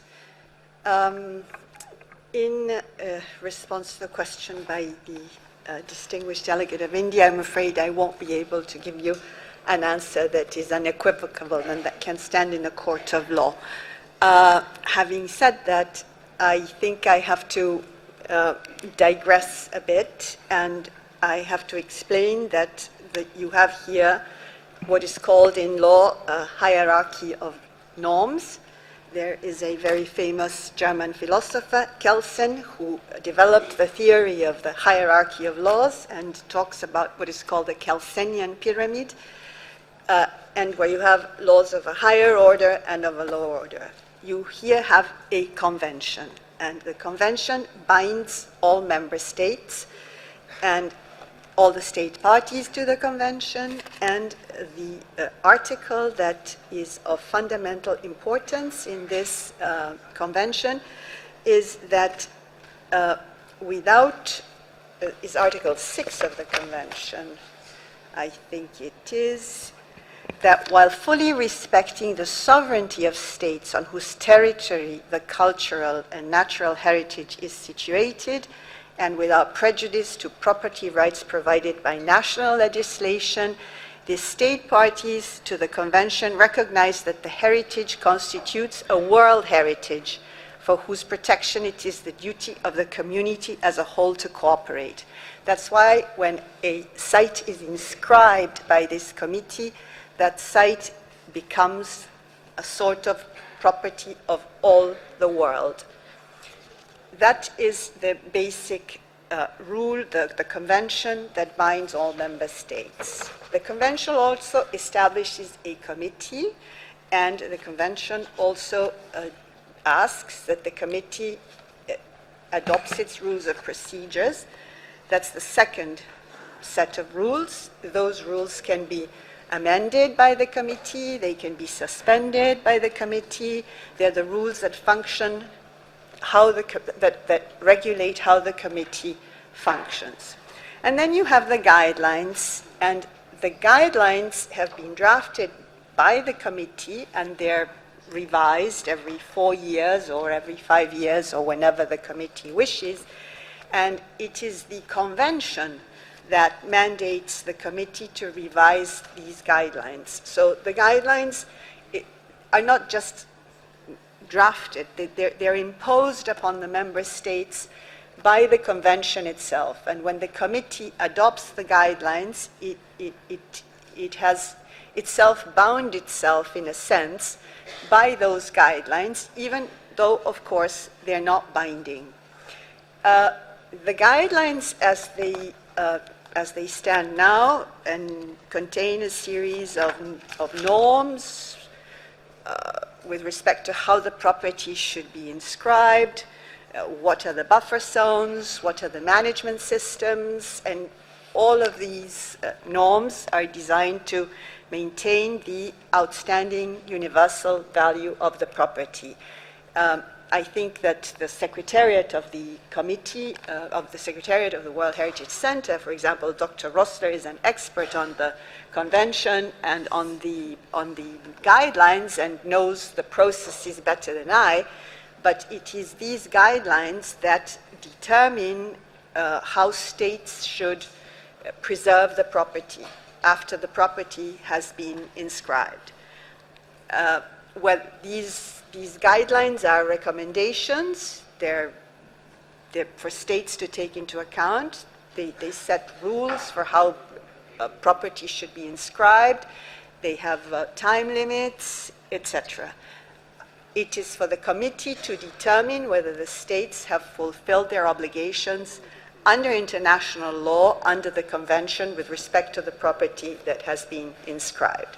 I don't know, Mr. Ambassador, whether that answers your question. Thank you. Chair, Thank if you, I could follow that, I've been enlightened, I've learned a lot about law, but you have not answered the question.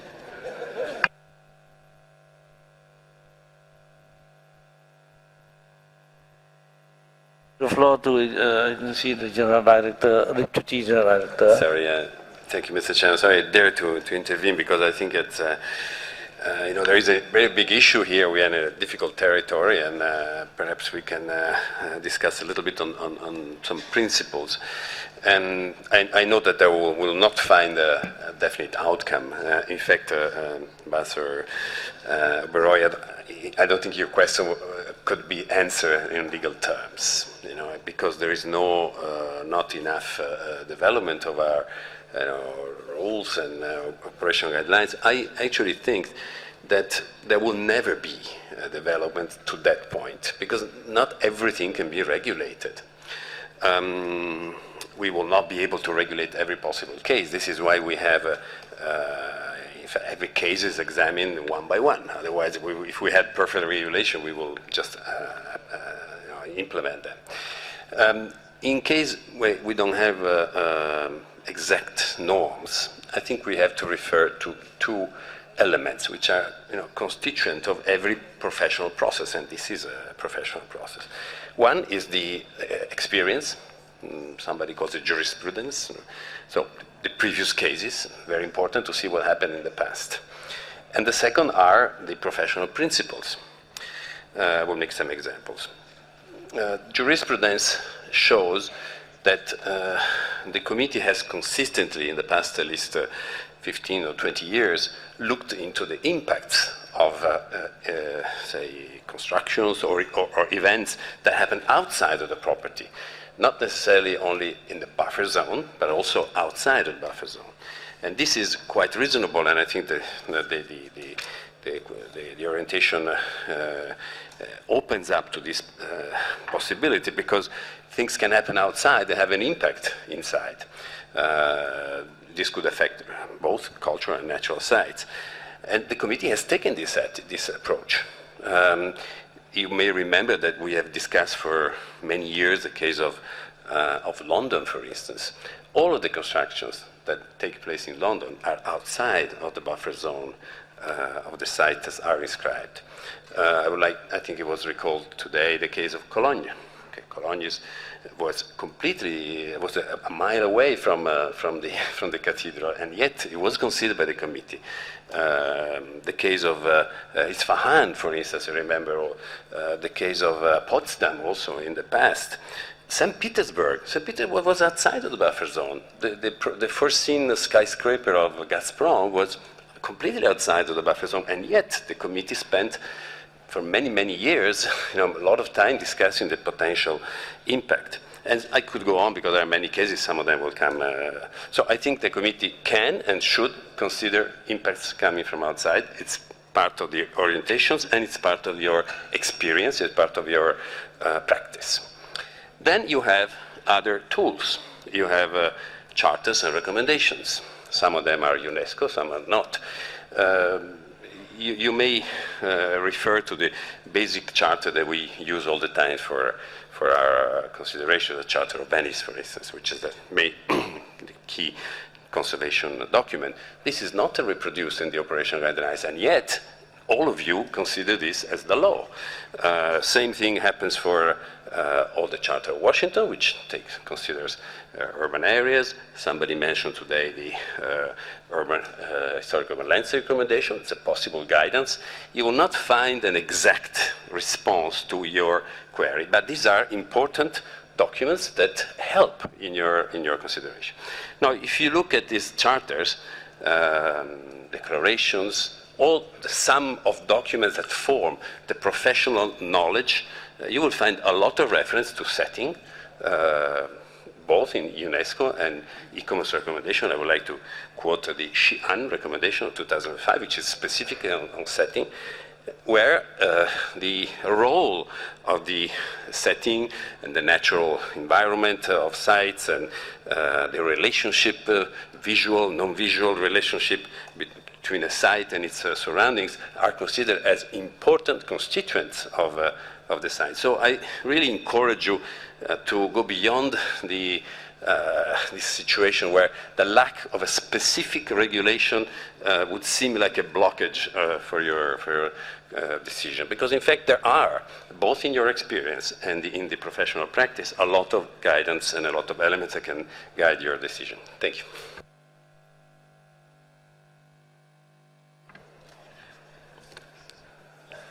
I thank the Deputy General Director. Is here recent, the state party did raise the idea concerning the photo. Yes. Yeah. And the Swiss, the Suisse aussi a soulevé cette idée de photo. Est-ce que ECOMOS ou le secrétariat peut avoir quelques clarifications? Yes, Mr. President, the photographic material has been made available for projection, and it's actually on the screen. The first image we're looking at comes from the State of Conservation, from the presentation made by the State Party in September 2012, in January this year. It's the view of what the Casco Antiguo looked like prior to the construction. Could I have the next image, please? That's an image we received from civil society. It's a Google Earth image pointing to the progress of the viaduct construction. Next one, please. That's another aerial image that we received 3 weeks ago on the progress made on the construction to date. Next one, please. This came from the press. This past two weeks. It's a Panamanian newspaper that showed this on the occasion of the inauguration of the park. Next one, please. And this also comes from professional associations demonstrating the views of the viaduct from the historic center. These are just some of the images we have. We received many illustrations, many photographs that we, of course, consider into our files. Thank you, Mr. Chair.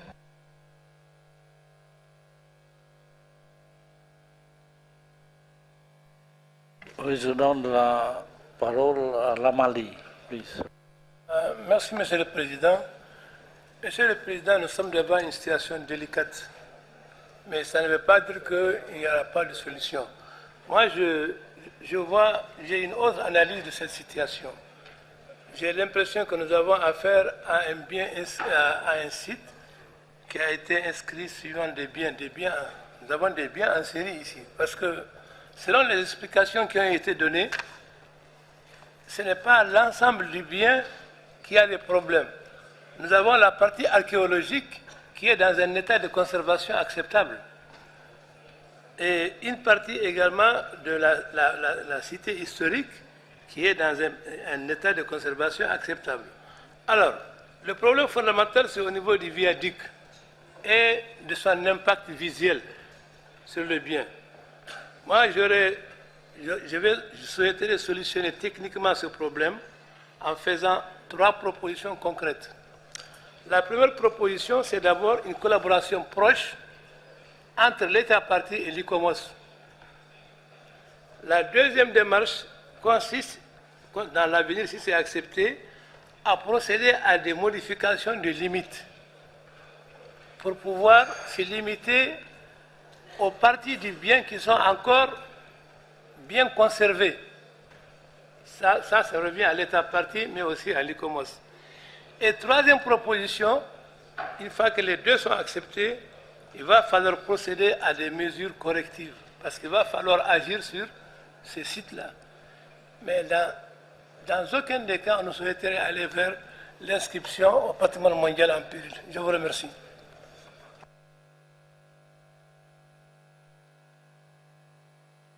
Puis je tourne vers la Suisse. Oui, vous avez parlé des photos. Et aujourd'hui, après avoir vu les photos, India,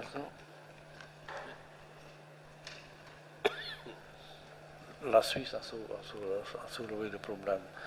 Oui, et vous avez déjà vu les photos. Oui. J'aime que vous partagez votre impression après avoir vu ces photos présentées par l'ICOMOS. Merci, Monsieur le Président. Merci aussi de nous avoir montré ces photos et ces images. Je crois qu'ils nous aident beaucoup à comprendre la situation. À notre avis, cette construction du viaduc a un impact négatif grave sur le bien, car elle annihilie toute relation du bien avec la mer.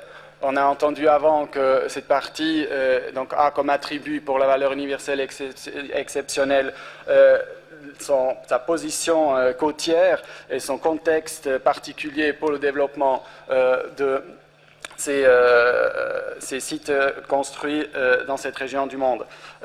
C'est pour cela que nous pensons que la valeur universelle exceptionnelle est gravement atteinte de cette propriété, de ce bien. Et nous pensons que l'inscription sur la liste en péril est la moindre des choses qu'il faut envisager aujourd'hui. Merci. Je donne I give the floor to the delegation of India. Thank you, Chair. I've had a look at the photographs too, and I think they are significant, and I think that they significantly add to the value of the property. When you look at the Golden Gate Bridge, when you look at Sydney Harbour, all of these are infrastructure developments that have provided infrastructure access, equity, and yet added to, let me say, the aesthetics and the beauty of the place. But let me go back. I mean, I've got a position where the legal advisor has not been able to help us. I've got a position where Mr. Bandarin has referred to so many different not conventions, but so many different resolutions or whatever they are. But let me ask for something written by Mr. Bandarin himself, which is the historic urban landscape. You know, Mr. Bandarin is the recognized authority, author of this, and this allows for a symbiotic relationship, meaning it allows for the kind of flexibility that only Mr. Bandarin could have thought of between culture and development, you know, between providing the essentials, the basics, the services, and so on, and retaining the essential characteristics. And Mr. Bandarin has done a lot of work on this.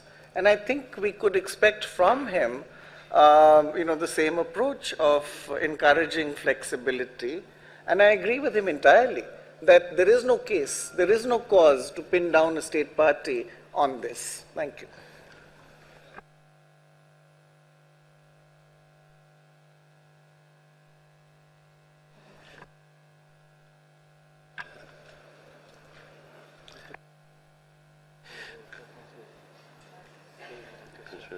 Thank you, Chair. Well, sorry, I don't know what the question is. First of all, let me say I'm not the authority. I think the authority is you, member states, that have approved the historic urban landscape recommendation, which is and remains a document for conservation. Of course, it tries to look into the relationship between conservation and the life of cities, and that's very important. But it remains a document on conservation that looks very, very carefully at the context and setting of the city. So I don't think that this can be discussed as a case. We will have perhaps to see how this can be implemented in the operation guidelines, and in fact that there is even a meeting scheduled in September in Brazil for this. So I just confirm what I said. This is a professional process, which you are to judge things on the basis of cases that you have in the past examined, and on the basis of the judgment, which is not, I think, a subjective judgment. I think when a professional association like ICOMOS gives a judgment, it's not one person that has an idea. It's an accumulated experience of a group of professionals, so it should be seen, yes, as a professional judgment, not a subjective judgment, which is based on exchanges and on a long, I would say, long experience, based also reflected in the charters. So what I was saying earlier is that we do have the elements that allow a discussion and a decision on this case, or not entering the case, but I would like to take away the idea that we are in the void. We are not in the void. You do have an experience and a jurisprudence as a committee, and ICOMOS and the professional world has a lot of consolidated say knowledge that is duly expressed in charters and recommendations. Thank you.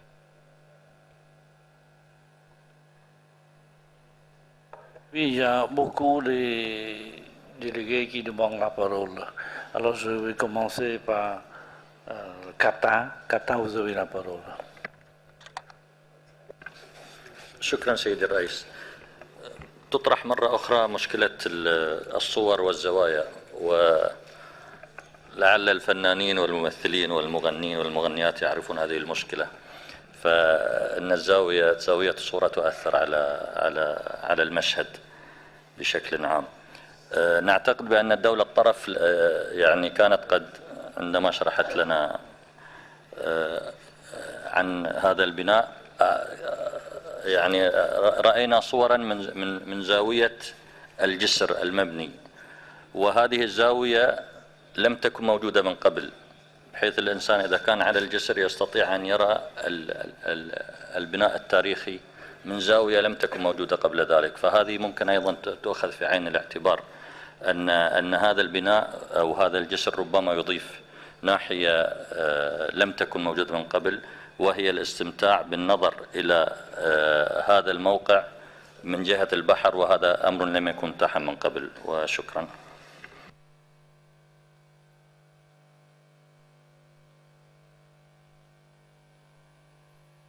La délégation de South Africa.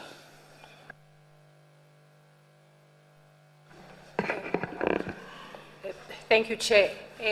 I'd like to comment also about the pictures and probably request if there's a previous picture which showed the whole site and the viaduct to locate exactly where the historical site is. If you are able to, is that whole place the historical site, or is it a particular point? Where exactly is the historical site there?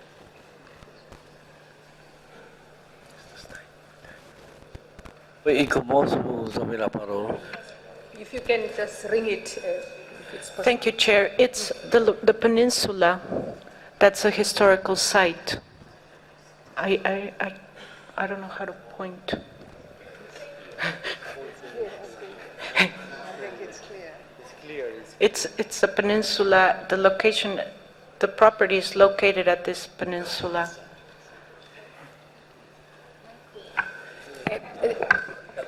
Hello. Say hello. If I can have the next picture, then I just wanted to clarify something. The next picture, the one that was on when we... The next one.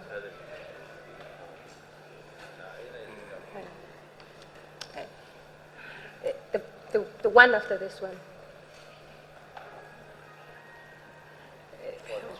Okay, we're not getting exactly to the one I meant. There's one with houses in there. From my just viewing this one. Yeah. It seems to me that from the site itself, there already are unsightly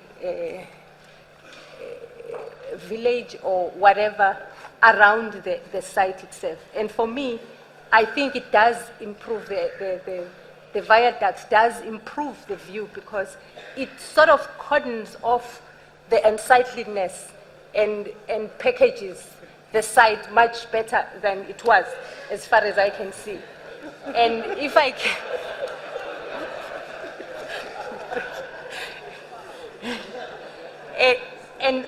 And I think I would like to agree with Qatar as well, when they said from the bridge itself, you now have a better viewing point of the site which you didn't have before.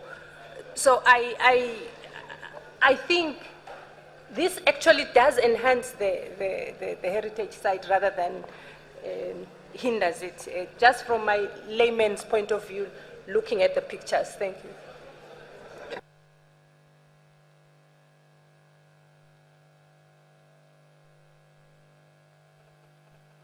I invite Estonia. Yes. Thank you, Mr. Chair. We find ourselves in a quite difficult situation discussing this site. There is the issue of the viaduct, the impact of which on the property is quite evident. And there is the second issue of receiving controversial information from the report in front of us and from the state party in the middle of the meeting. Now, we have looked through the summary records of previous sessions, and this has happened for several years in a row regarding the state of conservation of the historic buildings also. So we are in a difficult position, and I think that it might be too late to postpone this draft decision. We therefore support the draft decision as it stands, and would also like to quote our colleague, I think it was from Senegal, who a few days ago mentioned that once an animal has eaten, it has eaten. Thank you.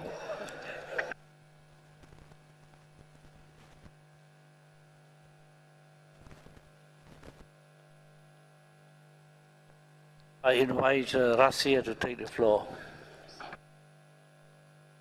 Спасибо большое. Уважаемые коллеги, я бы, может быть, хотела бы вернуть вас к самому началу, что этот объект был вписан в список всемирного наследия в 1997 году. И я хотела бы напомнить, по каким критериям. Критерии 2, 4 и 6. Критерий 2 говорит о том, что он отражает воздействие, которое оказывает смена общечеловеческих ценностей в пределах определенного периода времени или определенного культурного района мира. I can cite it in English, if it is. Четвертый является выдающим образцом типа строения архитектурного или технологического ансамбля. Так? И четвертое, это мы говорим о тех духовных, исторических ценностях, которые содержат в себе наличие такого объекта. Значит, нигде, когда вписывался этот объект, не говорится ни о ландшафте, ни о культурном ландшафте, ни о морском ландшафте. Говорится четко совершенно об исторических зданиях, об историческом центре. Панама – это крупнейший город с одноименным названием страны. Крупнейший. Он за это время, прошло почти что 20 лет. Город значительно вырос. Количество жителей значительно увеличилось. Все время говорили панамцам, что надо разгрузить исторический центр города, историческую часть от машин, улучшить инфраструктуру и убрать транспорт оттуда. Какие варианты при таком, так сказать, расположении города изменить эту инфраструктуру? Что, подземные туннели? Да, там нереально это сделать. А город же должен жить, или он задохнется вместе с историческим центром, который погибнет просто под влиянием, так сказать, усиливающейся транспортной инфраструктуры. Поэтому Мне кажется, что мы должны подойти к этому немножко по-другому. Мы вписывали по определенным критериям, как археологический, как, извините, архитектурный ансамбль. И виадук, ну, кому-то он портит вид, а кому-то он нравится. Понимаете, это уже вопрос абсолютно, на мой взгляд, вкусовой, потому что он разгружает инфраструктуру города. Он по своей архитектуре достаточно легкий. И нету такого жесткого правила. Ни для ИКОМОСа, нигде это правило не прописано. Это чисто вкусовое восприятие того, что произошло. И я, конечно, против того, чтобы вписывать это в список под угрозой с учетом того, сколько денег потрачено страной, сколько усилий потрачено страной на то, чтобы... Я призываю только к одному, чтобы эксперты и КОМОС, которые работают вместе со страной, в общем-то, как бы сели вместе и подумали, как выйти из этой ситуации и что можно... Хотя я не вижу здесь сильно никакой, в общем-то, трагической ситуации. Вот. И разобрались вместе. Спасибо большое. Merci la délégation de la Russie. J'invite la délégation de l'Allemagne de prendre parole. Thank you, Mr. Chair, for giving me the floor.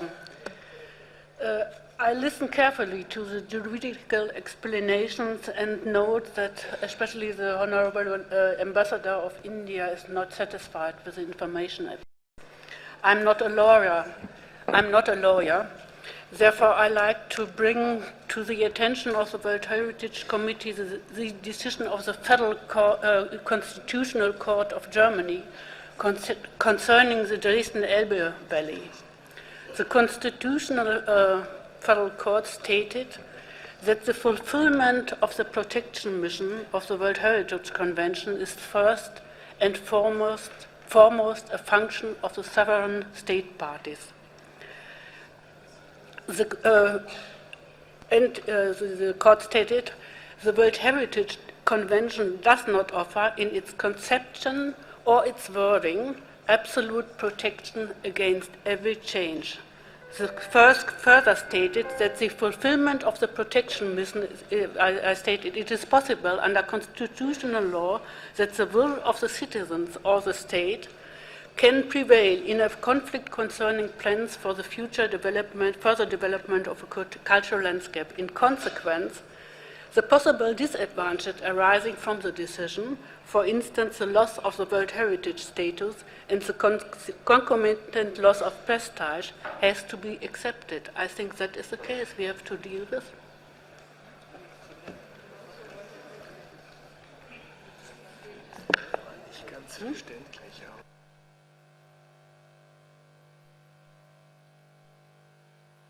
Thank you for the important point you raised.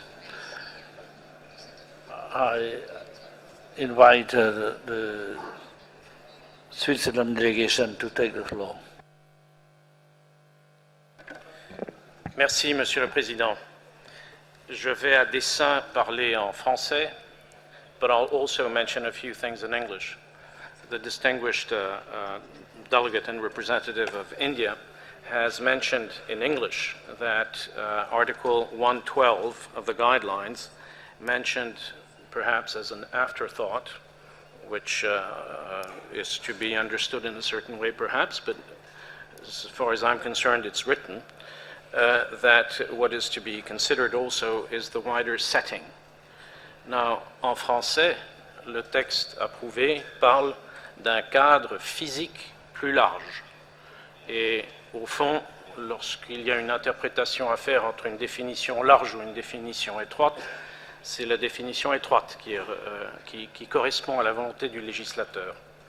Et donc, ce que je prétends maintenant, c'est que, avec des avis naturellement peut-être divergents, différents, nous avons à nous pencher également sur une vision qui nous a été exposée par M. Bandarin, de la jurisprudence. Et je prétends que nous sommes en train de créer une forme de jurisprudence au sujet de l'interprétation d'impact visuel majeur.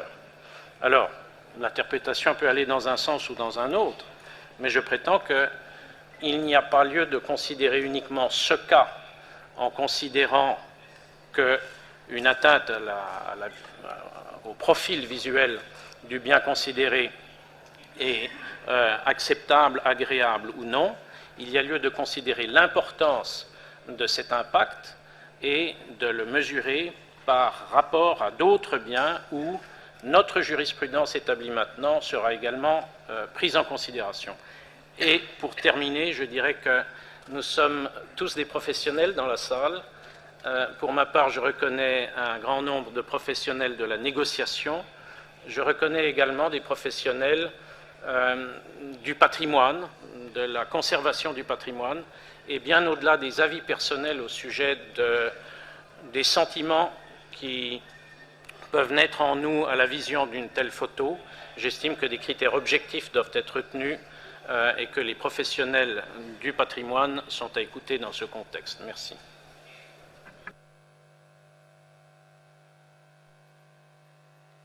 J'invite la délégation de la Thaïlande de prendre parole.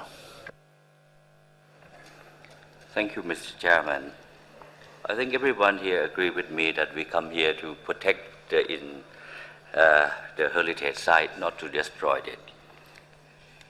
If you agree with me, I think that we have to thank the government of Panama who helped build that viaduct that will protect the sea wave or problem to destroy the heritage site. I think this is the mission that all of us have to thank to the Panama government. If I wish to be allowed to go beyond that, we all know that Panama is burdened with trade and transportation between the two oceans, which is very important for the development of the world. That's the reason why they have to extend the Panama Canal. And when finished, the transportation and movement in the canal will be extended and definitely will affect the sea lane in the area and will affect the heritage site at all. And listen carefully to the Panama explanation. They do not justify to face the capital punishment to put them in the heritage list in danger. Thank you, Mr. President.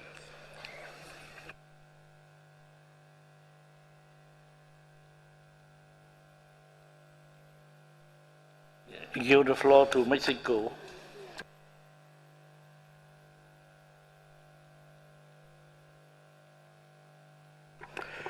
Gracias, señor presidente. Nosotros quisiéramos reiterar al comité el tomar en cuenta los documentos normativos que rigen a esta convención para tratar estos puntos.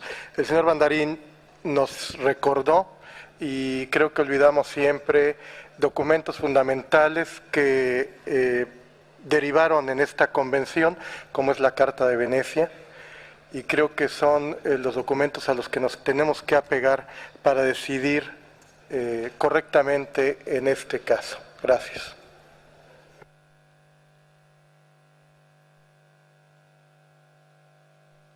I give the floor now to Algérie. Merci, Monsieur le Président. Nous allons encore une fois débattre de la zone tampon et du développement et de la préservation du patrimoine. L'année dernière, à Saint-Pétersbourg, ce dossier a soulevé un débat très, très important sur le fait que certains États se préoccupent des projets de développement et se désintéressent totalement de ce qui est l'essentiel, c'est-à-dire le patrimoine classé, donc les sites classés patrimoine mondial, et font des projets et délaissent ces sites. Je crois savoir que le Panama a fait beaucoup d'efforts pour la prise en charge de la ville historique et du site archéologique. beaucoup d'efforts. Il y a eu une étude d'impact qui a été établie et dont nous ne connaissons pas les résultats. Une étude d'impact sur les critères pour lesquels les sites ont été inscrits, donc ont été classés. Par ailleurs, lors de l'inscription du site, des deux sites, donc le site archéologique et la ville historique, y avait-il ou non zone tampon? Je ne crois pas avoir entendu qu'il n'y en a pas. J'ai cru entendre qu'il n'y avait pas eu d'envoi récent. Mais lors du classement, y a-t-il eu une zone tampon? Maintenant, pour la zone tampon, nous nous tenons au texte établi et nous avons bien compris ce que la juriste, donc la conseillère juridique, vient de nous dire.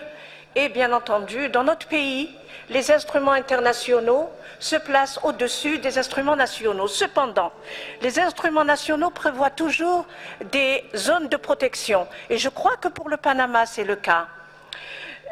S'il y a une zone tampon qui a été acceptée lors de l'inscription, l'article 104 l'a définie.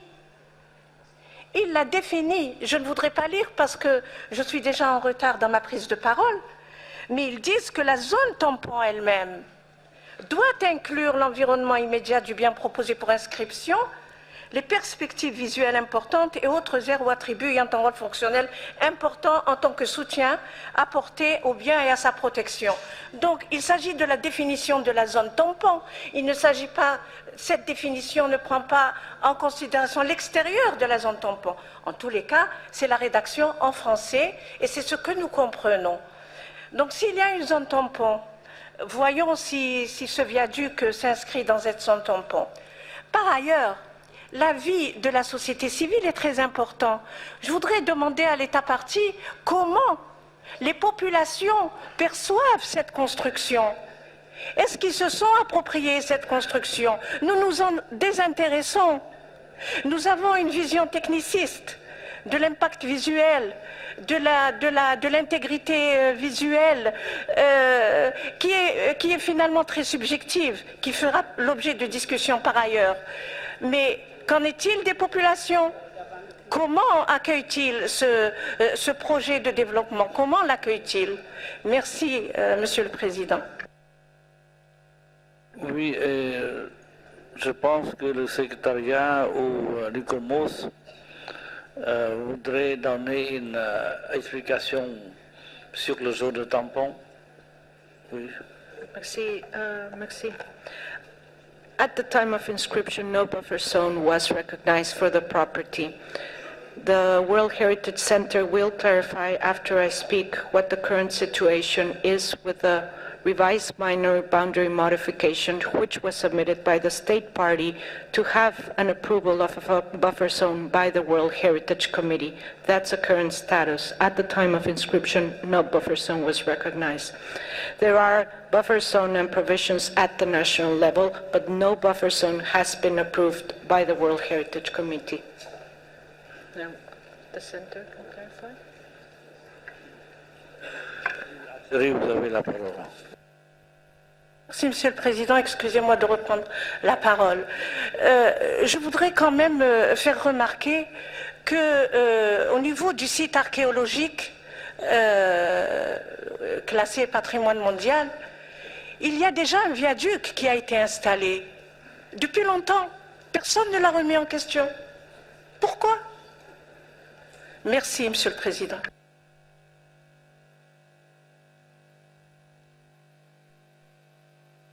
Oui, je vois que nous sommes placés devant un vrai défi. Hein.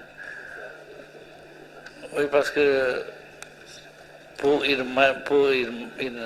même chose, l'interprétation est très différente. Vous voyez, il y a l'interprétation qui dit que le viaduc est positif, il y a l'interprétation qui dit que le viaduc est négatif. Vous voyez, j'invite aujourd'hui le Sénégal oui, pour prendre parole. Merci, Monsieur le Président. Je vais choisir volontairement d'être un peu impertinent en convoquant simplement les anciens. Quand je parle des anciens, je parle vraiment des classiques qui nous ont transmis les notions de patrimoine. En nous transmettant ces notions, on nous a appris, et je pense que nous avons tous accepté, que la définition la plus basique du patrimoine, c'est ce que nous avons reçu en héritage. Mais ce n'est pas tout. Les anciens, dans leur très grande sagesse, y ajoutaient la tradition définie comme ce qui mérite d'être transmis. En inscrivant ce centre historique au patrimoine mondial, je pense que le Panama a bien choisi la notion de tradition, donc cela mérite d'être transmis. Mais que sera le patrimoine de demain? Le patrimoine de demain sera-t-il simplement la transmission de ce que nous avons reçu en héritage, ou sera-t-il au contraire la somme de ce que nous avons reçu et de ce que nous y avons ajouté? Il faut bien se poser cette question-là. Et je pense que dans l'avenir, le futur de notre convention, il faudrait absolument articuler une gestion vertueuse de ce que nous avons reçu en héritage et une articulation harmonieuse de ce que nous apportons au patrimoine de demain. Je pense que cette question est extrêmement sérieuse. Il faudrait qu'on y regarde de très près avant de prendre une décision. Merci. Si la délégation de la Mali qui a soulevé une idée très importante, oui, du transfert de l'héritage. Sénégal, hein, Sénégal. J'invite la délégation du Japon de prendre parole, s'il vous plaît. Thank you, Mr. Chair. I think we also facing the very difficult question concerning the impact given by the construction of infrastructure beyond the buffer zone, in particular concerning the visual impact. And having listened to the views by the other delegate, I think our views are divided into the very two types. So and also in order to solve this kind of problem, I feel that we need more thorough and professional analysis on the impact assessment study by the maritime viaduct. So I think that it might be better to organize the impact assessment study by State Party and the ICOMOS for the next session of the World Heritage Committee to examine the more thoroughly and the more substantially the impact of this issue. So that is my suggestion. And also when we would discuss the impact, for example, the delegate Mahdi suggests what heritage site includes archaeological site and also the historical district. So what kind of impact would be put into either the archaeological site or the historical district. So we have to more deeply study on the impact on either of the site of this issue. Thank you. Si je suis content d'écouter l'avis de la France.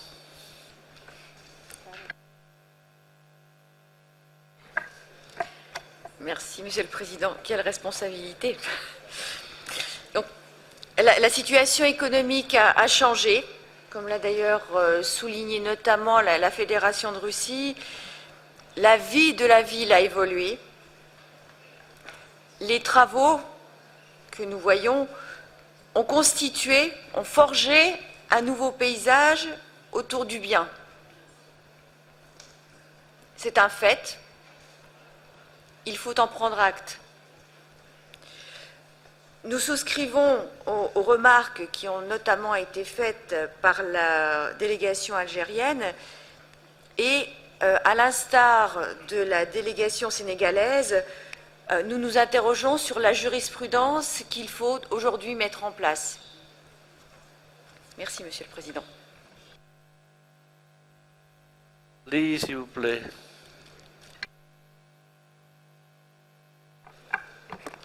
Merci, Monsieur le Président. Je pense qu'on est devant un dilemme, le beurre et l'argent du beurre. Il y a un problème de développement qui se pose. Les gens veulent se développer, entre guillemets. Il y a des sites archéologiques. Les cas se posent à Djéné, on va peut-être en parler. Le maire de la ville demande à ce qu'on déclasse des sites archéologiques pour faire des constructions. Nous, on a dit non.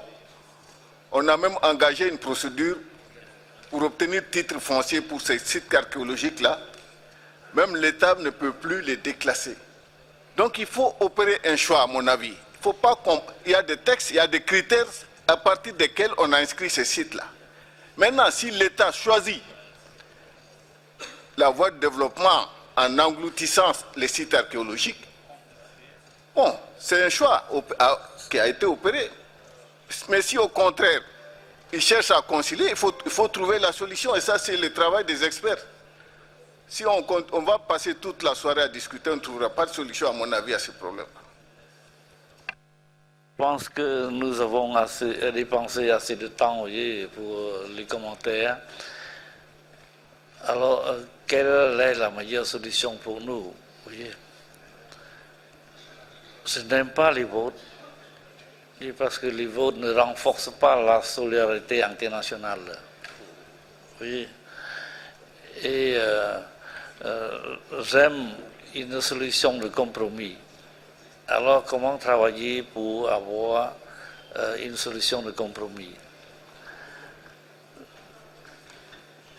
Moi, je pense à mettre en place un groupe de travail, oui, qui est capable, oui, de jouer le rôle pour trouver le consensus entre les deux opinions opposées. Alors, je demande l'avis de notre comité si nous devons former un groupe de travail. Vous voyez, qui est la meilleure solution pour trouver un compromis? Qui doit présider le groupe de travail? Vous voyez?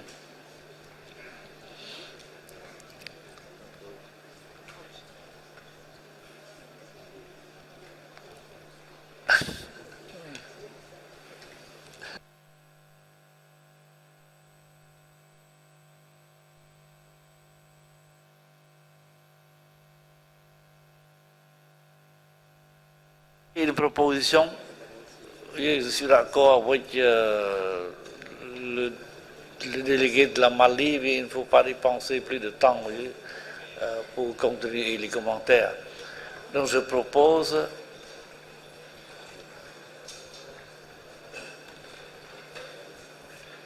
une personnalité qui a été aussi un expert du patrimoine, oui, pour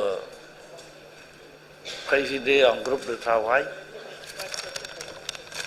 oui, et qui doit commencer à travailler demain matin. Oui. Je demande si le comité peut accepter son Excellence M. Rouborat, chef de la délégation du Cambodge, qui a travaillé depuis plus de 30 ans dans le domaine du patrimoine et qui est aussi le directeur adjoint oui, de notre autorité, le directeur général adjoint de notre autorité de l'APSARA en charge de la préservation et du développement durable de Encore. Oui. S'il n'y a pas d'objection, oui.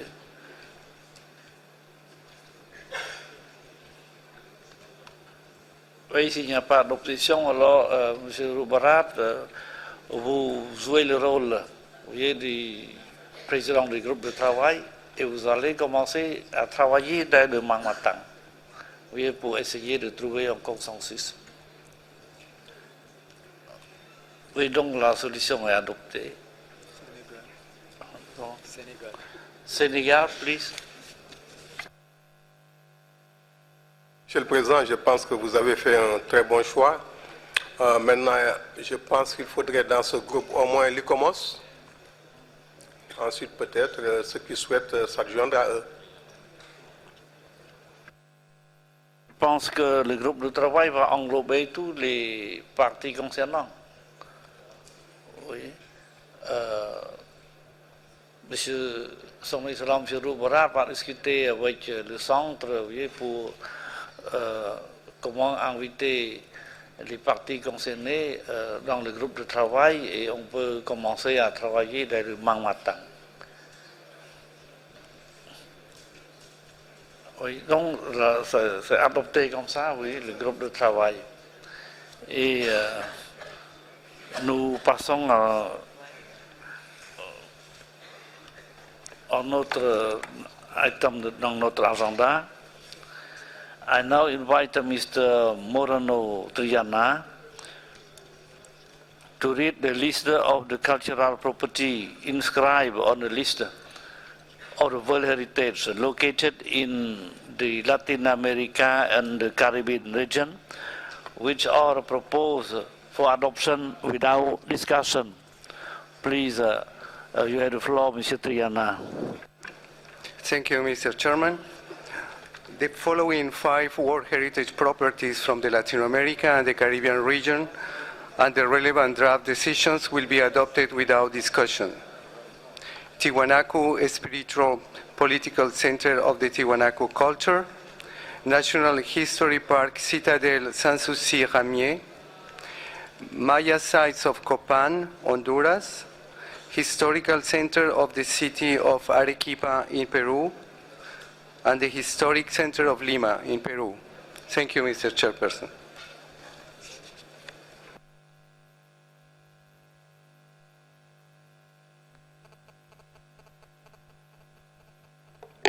Les membres du comité d'adopter la décision.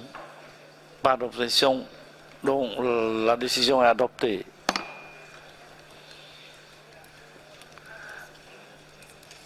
I now invite Mr.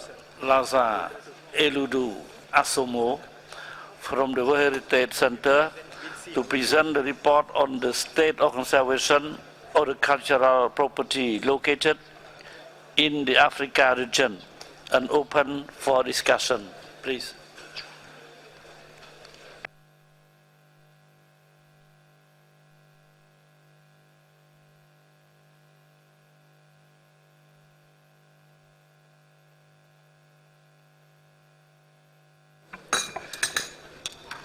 Thank you, Mr. Chair. The following properties in the Africa region are open for discussion. The Royal Palaces of Abomey, Aksum, Island of Saint Louis, Mapungubwe, the fossil hominid sites of Steekfontein, Swartkrans, Komdrai, and environs. I understand, Mr. Chairman, that the delegation of South Africa has requested that Mapungubwe be examined later on because they are still expecting the head of the delegation who is to arrive.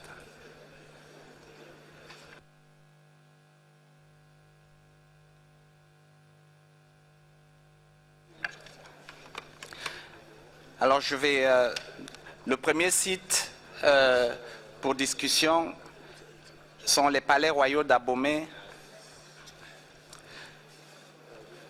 À la demande du comité, une mission conjointe du Centre du patrimoine mondial, de l'ICOMOS et de l'ICOM a visité le bien afin d'évaluer son état de conservation.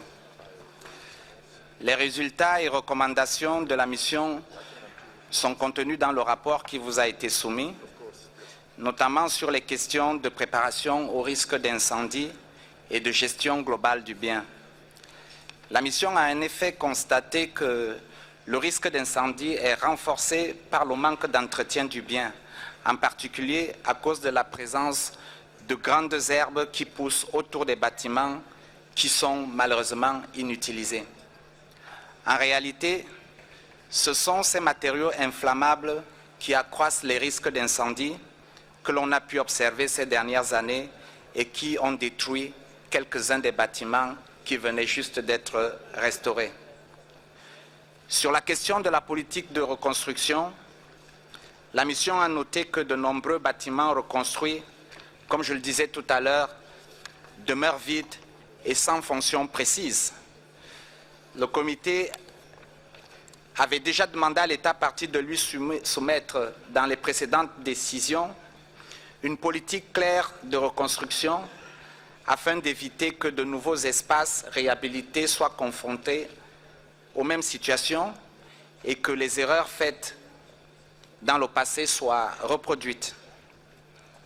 Enfin, la mission a noté que le plan de gestion qui avait été élaboré pour la période de 2007 à 2012 est arrivé à terme. Celui-ci devra donc être évalué et mis à jour très rapidement afin de corriger les manques et améliorer la gestion globale du bien. À ce propos, un atelier de formation sur la préparation au risque a été organisé dans le cadre du programme de formation mis en place par le Fonds pour le patrimoine mondial africain et coordonné par l'École du patrimoine africain. Cet atelier a eu comme terrain d'étude les palais royaux d'Abomey et il est à espérer que les résultats obtenus permettront à l'État partie de préparer un plan de gestion des risques qui permettra d'éviter malheureusement les problèmes qu'il y a eu par le passé. Par ailleurs, ICOMOS souhaite aussi faire un commentaire avec votre accord, Monsieur le Président.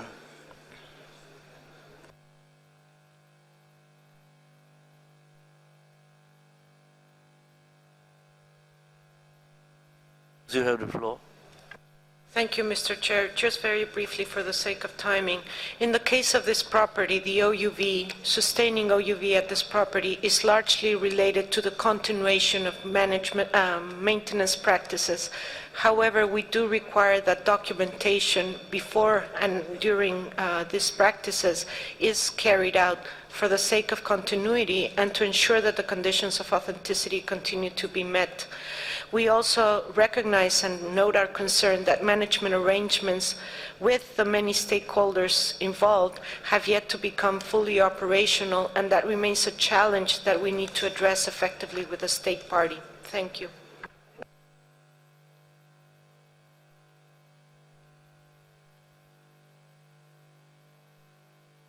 I open for discussion, please.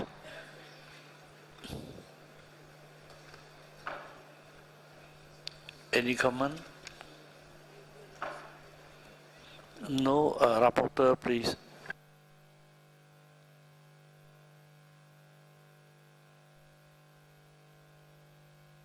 Chair, no request for amendment, so I invite the committee member to adopt the decision. No objection, so the decision 37.7b.36 is adopted. Secretariat, please. Merci, Monsieur le Président. Le prochain bien à examiner est Aksum.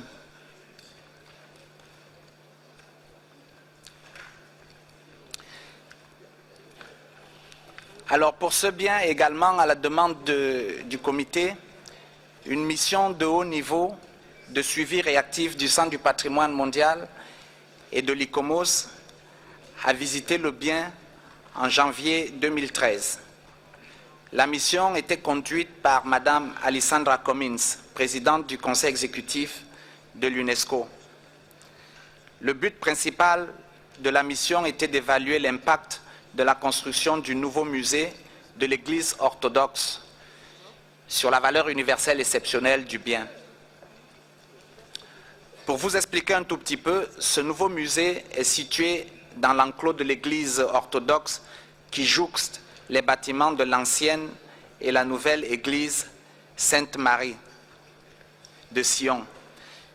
Dans le périmètre du bien inscrit, les autorités religieuses soucieuses de la conservation de leurs objets ecclésiastiques ont souhaité construire ce nouveau musée afin de résoudre les problèmes d'espace exigus qui font que les objets ecclésiastiques, pour l'instant, sont malheureusement entassés les uns sur les autres, ce qui les met plus en danger de dégradation et ne permet pas leur accessibilité ni leur conservation effective.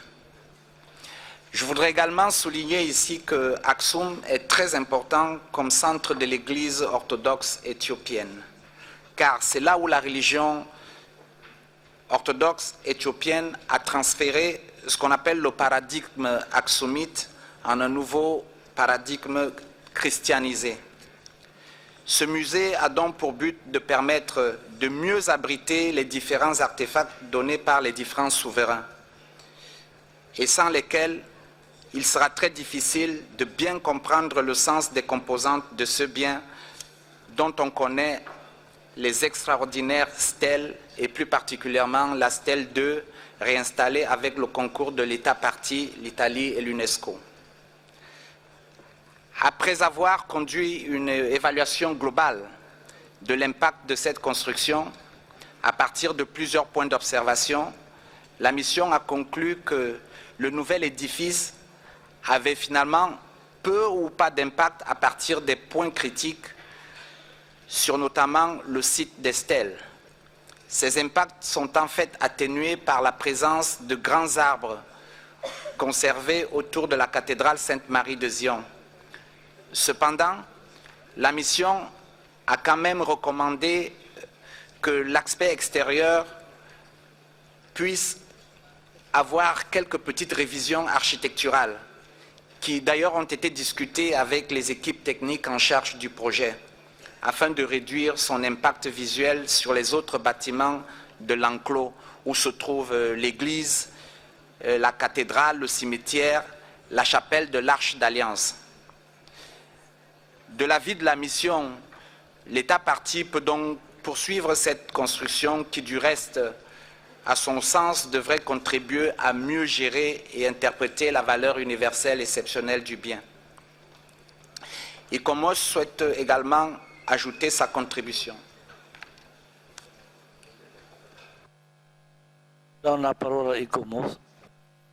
Gracias, señor presidente. The management plan for this property has yet to be formulated and approved.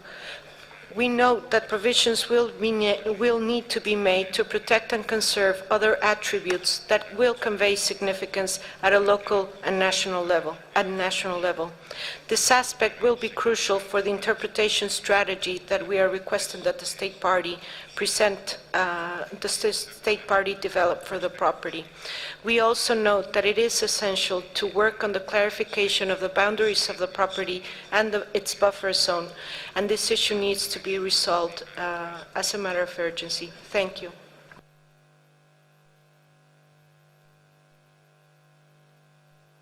I open for comment.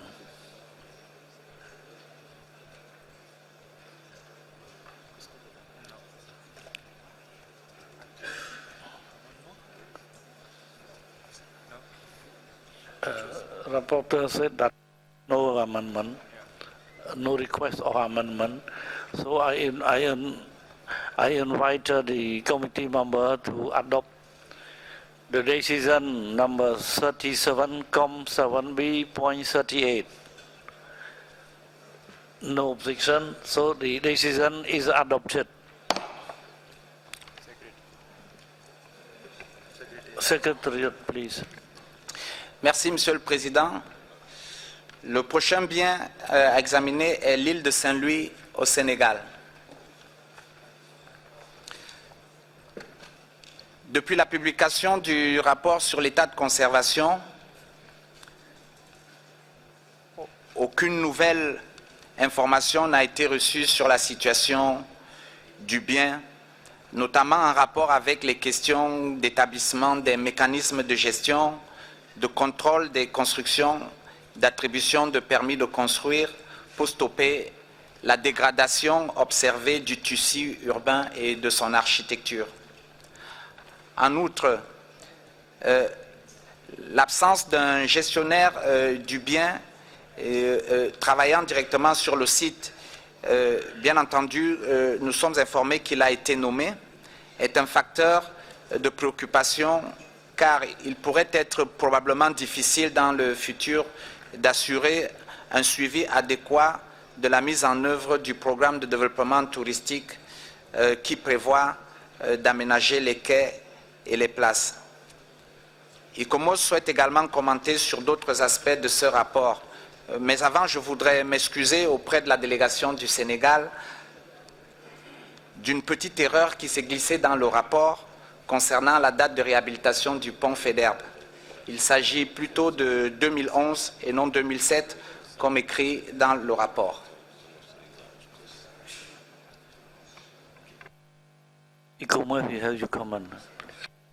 Thank you, Mr. President. There are many significant challenges in this property, particularly in having the adequate framework so that informed decision-making can occur at the property and manage the challenges associated with a lively and livable city. As noted by the World Heritage Center and as noted by previous decisions of the World Heritage Committee, many of the issues pointed out at previous sessions continue to be unresolved. We are requesting that a mission be carried out so we can work effectively and with the state party and assess what the current conditions are, and most importantly, to work with the state party to identify what the measures will be to secure the conservation and protection of the OUV of St. Louis.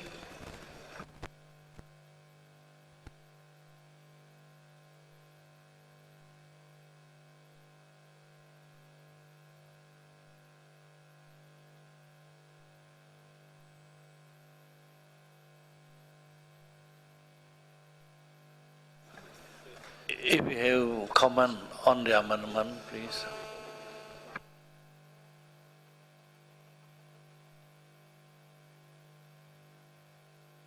Jean-Louis de la France, d'abord et après la Mali.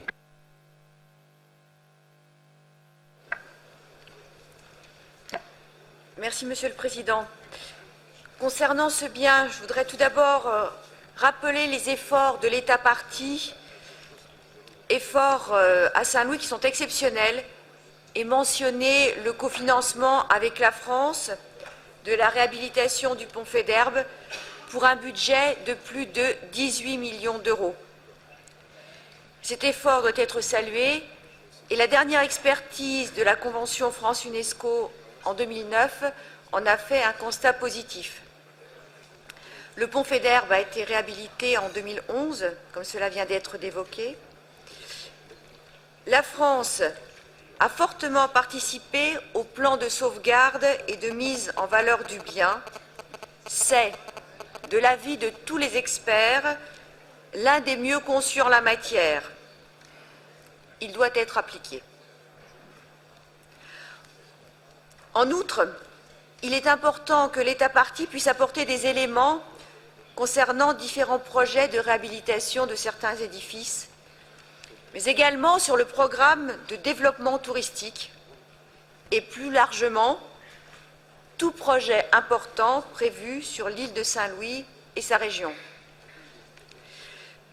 Ce dernier aspect est particulièrement important car l'État partie a inscrit sur sa liste indicative les escales du fleuve en vue d'une inscription sur la liste du patrimoine mondial. En résumé, la France reste très réservée sur la mise en péril au vu des missions de la Convention France-UNESCO, et surtout, cette mesure serait disproportionnée, car l'intégrité du bien, de sa zone tampon et le plan de gestion sont respectés.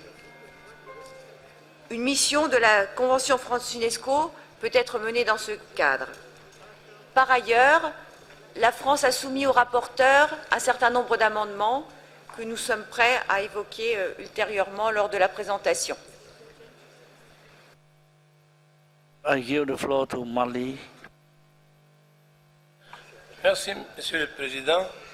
Monsieur le Président, nous sommes en face d'une ville vivante.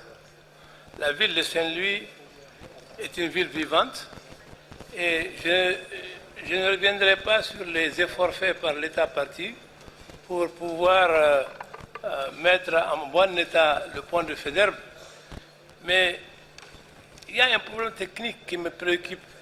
Il s'agit du plan de sauvegarde et de mise en valeur du bien.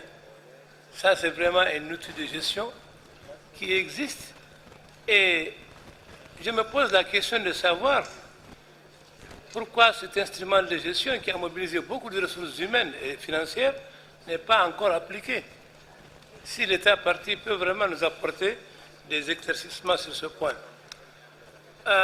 L'autre point qui m'intéresse, c'est également de connaître les autres projets qui existent autour de Saint-Louis, parce que Saint-Louis, comme on l'a dit, c'est une ville vivante, et il y a un certain nombre de projets qui sont entrepris autour de l'île de Saint-Louis, parce qu'il faut avoir aussi une globalité de ce que c'est que Saint-Louis. Enfin, j'aurais souhaité qu'on encourage et qu'on organise d'abord une mission à Saint-Louis avant d'envisager une inscription au patrimoine mondial en péril. Finalement, Monsieur le Président, je voudrais demander à l'État parti de nous apporter un certain nombre de renseignements spécifiques sur les projets qui sont initiés autour de cette île. Je vous remercie. Je tourne vers la délégation du Sénégal, l'État parti. Premièrement, c'est pour répondre à la question de la Mali. Deuxièmement, si l'État parti est d'accord pour inviter une mission de suivi et puis supporte financièrement la mission. S'il vous plaît. Merci, Monsieur le Président. Nous n'aimons pas tellement accabler les organisations consultatives, mais elles n'ont pas mis les pieds à Saint-Louis depuis bien longtemps. Le dernier rapport que vous avez reçu date seulement de quelques mois, donc il n'y a pas une éternité. Je pense que la plupart de ce qui a été dit l'a été fait sur la base de l'exégèse. Et comme notre rapport n'est pas un texte sacré, cette exégèse, je pense, est une dissertation très libre. Ceci dit, nous acceptons qu'il y a un certain nombre de problèmes. Et ces problèmes, nous aimerions les partager avec vous. Pour notre part, nous avons pris un certain nombre de décisions importantes. L'honorable délégué de la France a rappelé tantôt qu'avec un cofinancement de la France, on a investi 18 millions sur le pont Faidherbe. Je voudrais aussi rappeler, pour répondre à l'honorable délégué du Mali, que le Sénégal vient d'emprunter auprès de l'Agence française de développement 24,5 millions d'euros pour la réhabilitation de Saint-Louis et le développement du tourisme dans la région, notamment au niveau des escales. Donc nous prenons très au sérieux nos responsabilités par rapport à cette ville. Nous acceptons naturellement cette mission-là. Mais comme nous sommes déjà endettés à hauteur de 24,5 millions d'euros, nous n'avons plus d'argent pour financer cette mission. Donc il faudrait peut-être qu'on trouve les moyens de la financer. Mais si on trouve les moyens de la financer, nous les invitons volontiers à venir au Sénégal, à étudier la situation avec nous et à envisager avec nous les moyens les plus appropriés pour faire face à la situation. Donc cela ne nous pose absolument aucun problème. Merci, Monsieur le Président.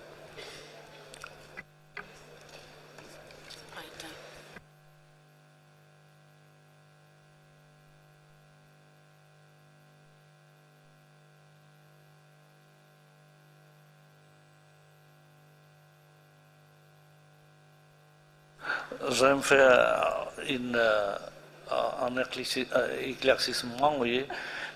S'il s'agit d'une mission du centre, ce sera le centre qui paie. Oui. Oui. Donc ce n'est pas une mission de advisory body. Oui. S'il y a quelques autres commentaires. Nos rapporteurs, s'il vous plaît.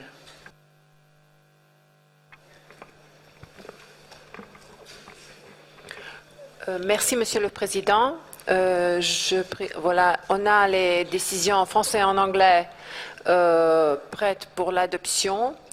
S'il y a des soucis, j'ai entendu que la France volontiers va apporter des éclaircissements, mais je vais vous présenter, donc numéro 1, paragraphe 1, il n'y a pas de changement. Paragraphe 2, il n'y a pas de changement. Paragraphe 3, non plus. Paragraphe 4, il y a un petit changement. Paragraphe 5, A, il y a un amendement. En fait, on a barré une demi de la phrase. Paragraphe B, il n'y a pas de changement. Paragraphe C, il n'y a pas de changement. Paragraphe D, E, F sont barrés de la part de la France. Paragraphe 6 aussi, en entier. On a un nouveau 6 qui invite l'État partie à fournir au centre les informations nécessaires. Et ici, on a des apports de la France. Le paragraphe 6 finit plutôt que c'était proposé par le centre. On a un nouveau paragraphe 7. La fin du paragraphe 7 est barrée. Et on a un nouveau paragraphe 8 qui n'a pas changé au niveau de la décision proposée que vous avez eue dans le document. Merci, Monsieur le Président. Vous pouvez procéder à l'adoption de la décision proposée. Mandé. Le texte est déjà présenté par les rapporteurs. S'il n'y a pas d'opposition, je vous propose d'adopter la décision. Donc la décision est adoptée.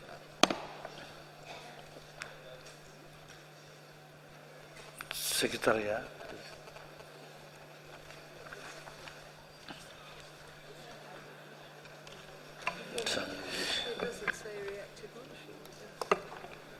Merci, Monsieur le Président. Le prochain site à examiner est le bien site des hominidés fossiles de Steekfontein, soit Krans, Kromdraai et les environs.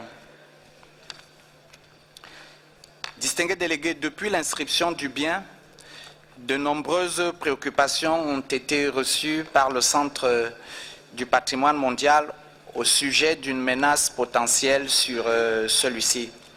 Alors cette menace est causée par des effluents provenant de mines abandonnées ou en activité dans le voisinage du bien. Ces inquiétudes ont en fait été soulevées parce que des eaux acides qui sont riches en fer et autres minéraux auxquels s'ajoutent des apports d'eau de mine non traités dus à l'exploitation, cette fois-ci des mines en activité, pourraient avoir un impact sur l'intégrité du bien, avoir un effet nuisible sur le système des grottes souterraines qui, comme vous le savez, sous-tendent la valeur universelle exceptionnelle de ce bien, qui est un site des hominidés fossiles. Donc en janvier 2011, le Centre du patrimoine mondial a évoqué avec l'État partie la nécessité d'entreprendre une étude complète pour répondre à ces préoccupations. Cette étude a donc été préparée par l'État partie et a été soumise au Centre du patrimoine mondial. Pour ceux qui sont intéressés, elle est disponible sur le lien Internet des documents du comité, car elle est très intéressante à notre avis, et elle a été analysée par l'ICOMOS. Donc avec votre accord, Monsieur le Président, je voudrais laisser l'ICOMOS présenter les résultats de cette analyse ainsi que leurs recommandations. Je vous remercie. ICOMOS, vous avez la parole. Thank you, Mr. Chair. This property consists of a number of caves within which have been found extremely important humanoid remains of Australopithecus, which date back 1.8 to 2.5 million years. And so it was in response to concerns raised by NGOs and others on the potential impact on the property, and particularly on these caves, of this highly polluted effluent from abandoned mining, that the State Party has undertaken this impact study. ICOMOS welcomes this particularly detailed and thorough study, which has been based on impressive field measurements and has answered some of the uncertainties surrounding this mine water issue. Much of the concerns had been based on limited sampling of the waters from the polluted mines. So this study is crucially important in beginning to set the caves into this wider understanding of the whole water structure of the karst rock. The study concluded that 9 of the 14 cave sites are at low risk, but one site has high vulnerability. The study recommended the recommended response of the study is monitoring of the situation, management and treatment of the waters from the disused mines, but also they recommended further geophysical studies to identify possible voids in the karst rock that could trap water and might perhaps be linked underground to the caves. Since the completion of the study, the State Party has carried out this geophysical work on the voids. The study also produced recommendations. ICOMOS does consider there is a need to act on these specific recommendations, and we therefore welcome the fact that the Department of Water Affairs has initiated a feasibility study to put together a long-term solution to address these issues. However, implementing the necessary measures will take time, considerable resources, and there will be complex management responsibilities. The draft decision suggests a mission by a technical expert to discuss the overall way forward for protecting the property in the medium and long term, and in particular to look at the implications of this report. Thank you.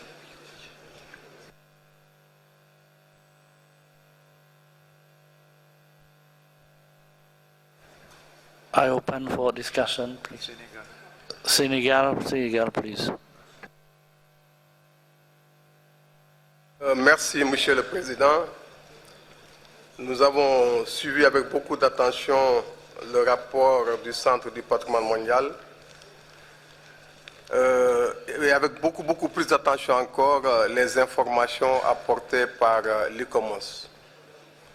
Il ressort de ce que nous avons entendu que la situation a énormément évolué et que dans les faits, l'esprit de la résolution qui nous est proposée est certainement en déphasage avec la réalité. Parce que déjà, l'État partie met en œuvre les recommandations des études conduites en 2011. L'État partie aussi a soumis un rapport très détaillé dont la qualité a été saluée par l'ICOMOS et des dispositions extrêmement pertinentes sont en cours pour essayer de neutraliser les effets potentiellement négatifs des eaux de ruissellement contaminées liées à l'exploitation minière.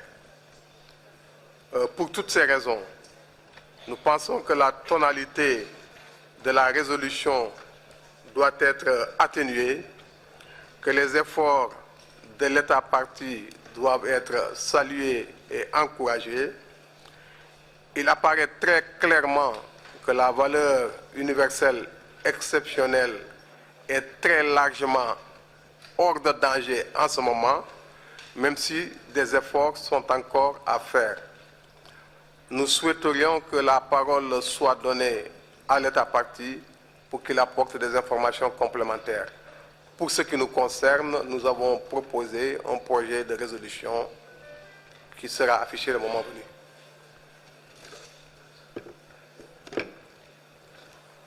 Give the floor to India. Thank you, Chair. The distinguished delegate from Senegal has covered a lot of the ground. The study is actually well underway. It's being implemented. There is high-level monitoring being carried out in South Africa. I'm not very clear why a reactive monitoring mission, firstly in 2014, is being proposed. The state party has submitted the report and the study. There is no information that seems to be required by ECOMAS or the World Heritage Center. At least no information request has gone to the state party.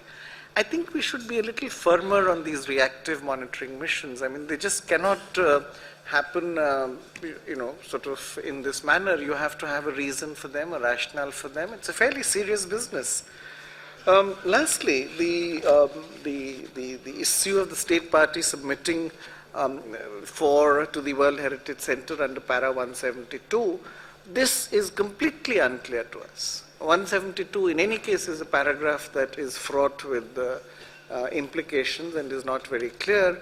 I would suggest that we review all of this, and I hope that the draft resolution, I haven't actually seen it, the amendments to it would cover a lot of this ground. Thank you, Chair.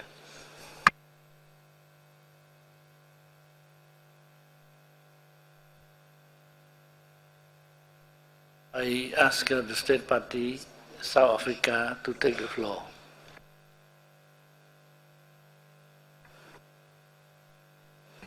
Thank you, Chairperson.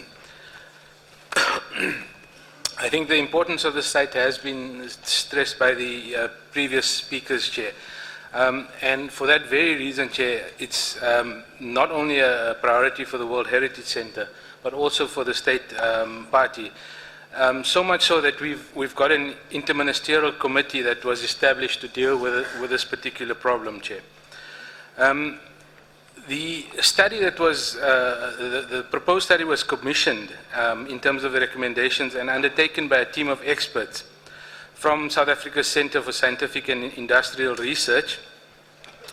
And the study made comprehensive recommendations, including further scientific surveys, management of the mine water, and the long-term monitoring. Chair, I wish to add that the state party has since commenced with the implementation of these recommendations. The Trans-Caledon Tunnel Authority, which is a parastatal of the Department of Water Affairs, was appointed to undertake the due diligence as part of a more comprehensive hydrological study, and a report was submitted in this regard in July 2011, specifying what the immediate and the short and long-term solutions would be. This report was presented to Cabinet. Another recommendation that was followed was that a company called Rand Uranium was appointed to implement the immediate solutions in terms of the acid mine drainage issue. Chair, the team of experts that were appointed furthermore also have to report to an interministerial committee on a quarterly basis in relation to the progress that's being made in this regard. And the Trans-Caledon Tunnel Authority has already begun with the short-term interventions in terms of the interventions that have been identified. And to an extent, they've also started the process for the medium and long-term recommendations to be implemented, Chair.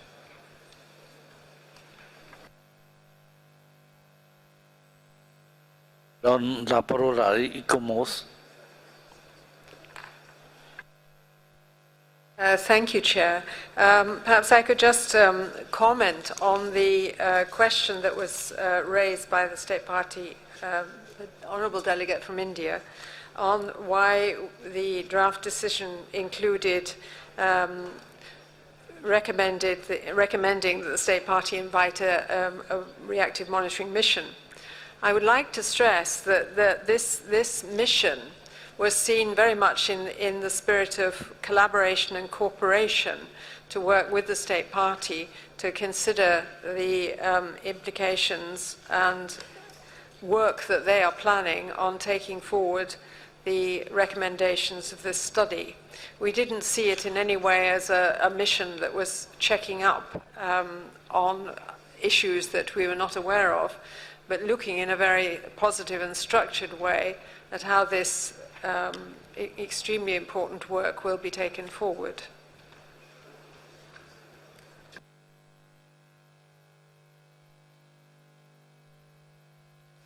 Any more comment? I did not see the request for comment. So, please, Rapporteur, you introduce your text. Thank you, Mr. Chair. Please, can we have a draft decision on the screen as amended by Senegal? Thank you. We have significant changes in paragraph 3, 4, and 5, but we will start from number 1. In number 1 paragraph, we don't have changes. Number 2, no changes. Number 3, we have a deletion of the paragraph and replacement with one sentence. Number 4, you have a deletion of the whole paragraph, and as well number 5. Paragraph 6 remains as proposed by the Secretariat. This is the proposition of draft decision as amended. Thank you, Mr. Chair. You can proceed to the adoption.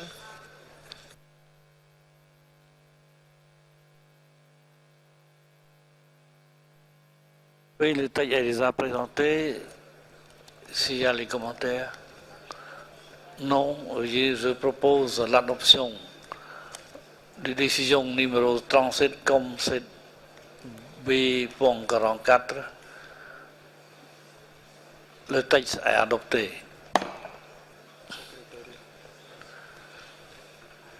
Oui, Secretary, you have the floor to I think this is the last project in the region. Okay. Chair, I understand that we can present also the state of conservation of Mapungubwe, if you okay, thank you. Alors le prochain site à examiner est le paysage culturel de Mapungubwe. Vous vous souviendrez que lors de la 36e session, le comité a demandé à l'État partie de s'assurer que l'exploitation minière à ciel ouvert de charbon n'ait pas d'impact sur la valeur universelle exceptionnelle du bien. Donc l'État partie, dans son rapport qu'il a soumis, a fait part des activités réalisées dans ce sens. Un archéologue a été recruté. Le plan de gestion intégré du site a été préparé, approuvé et soumis au Centre du patrimoine mondial. Nous devons dire que ce plan de gestion est complet, clair et précis, et nous encourageons l'État partie à le mettre complètement en œuvre en impliquant les communautés locales également. Le rapport informe aussi qu'un médiateur a été nommé pour accélérer les négociations avec les propriétaires terriens afin qu'ils acceptent d'intégrer à la zone tampon, comme cela avait été demandé par le comité, la portion de terre entre la limite du bien et la mine de charbon. L'État partie rapporte aussi que toutes les phases de création de la zone de conservation transfrontalière sont presque achevées et que les 3 États parties, le Botswana, l'Afrique du Sud et le Zimbabwe, signeraient le traité très bientôt. Je vous rappelle que cette zone transfrontalière avait été considérée au moment de l'inscription comme devant constituer la zone tampon du bien. L'État partie, dans son rapport, a également répondu aux autres préoccupations du comité, notamment l'extension de la mine de diamants de Venetia, qui était une question de préoccupation et qui est située dans la zone tampon. En effet, cette extension souterraine, il n'y a pas de détails qui sont donnés, par exemple, sur les infrastructures qui sont prévues pour la mener, ni l'impact que cette extension aurait sur la valeur universelle exceptionnelle du bien. Mais sur l'ensemble des questions que je viens d'évoquer, ICOMOS souhaite également rajouter sa contribution, Monsieur le Président.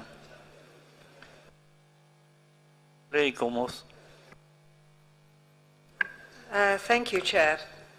We certainly welcome the progress that has been mentioned in putting in place archaeological advice for measures to mitigate the impact of the open-cast coal mining as requested by the committee. The State of Conservation report mentions the impact of this mining to the east of the property on sites closely related to the Mapungubwe Kingdom.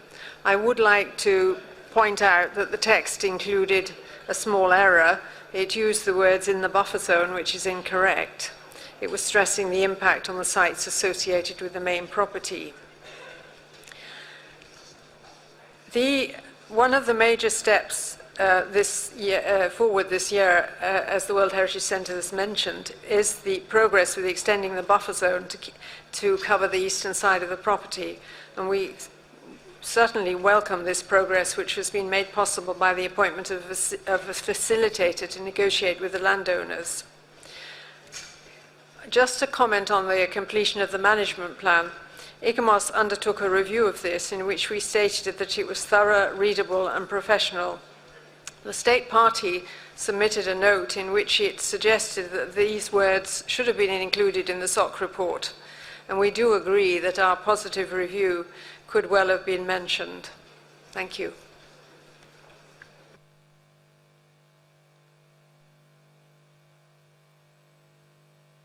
Further discussion. Mali, please.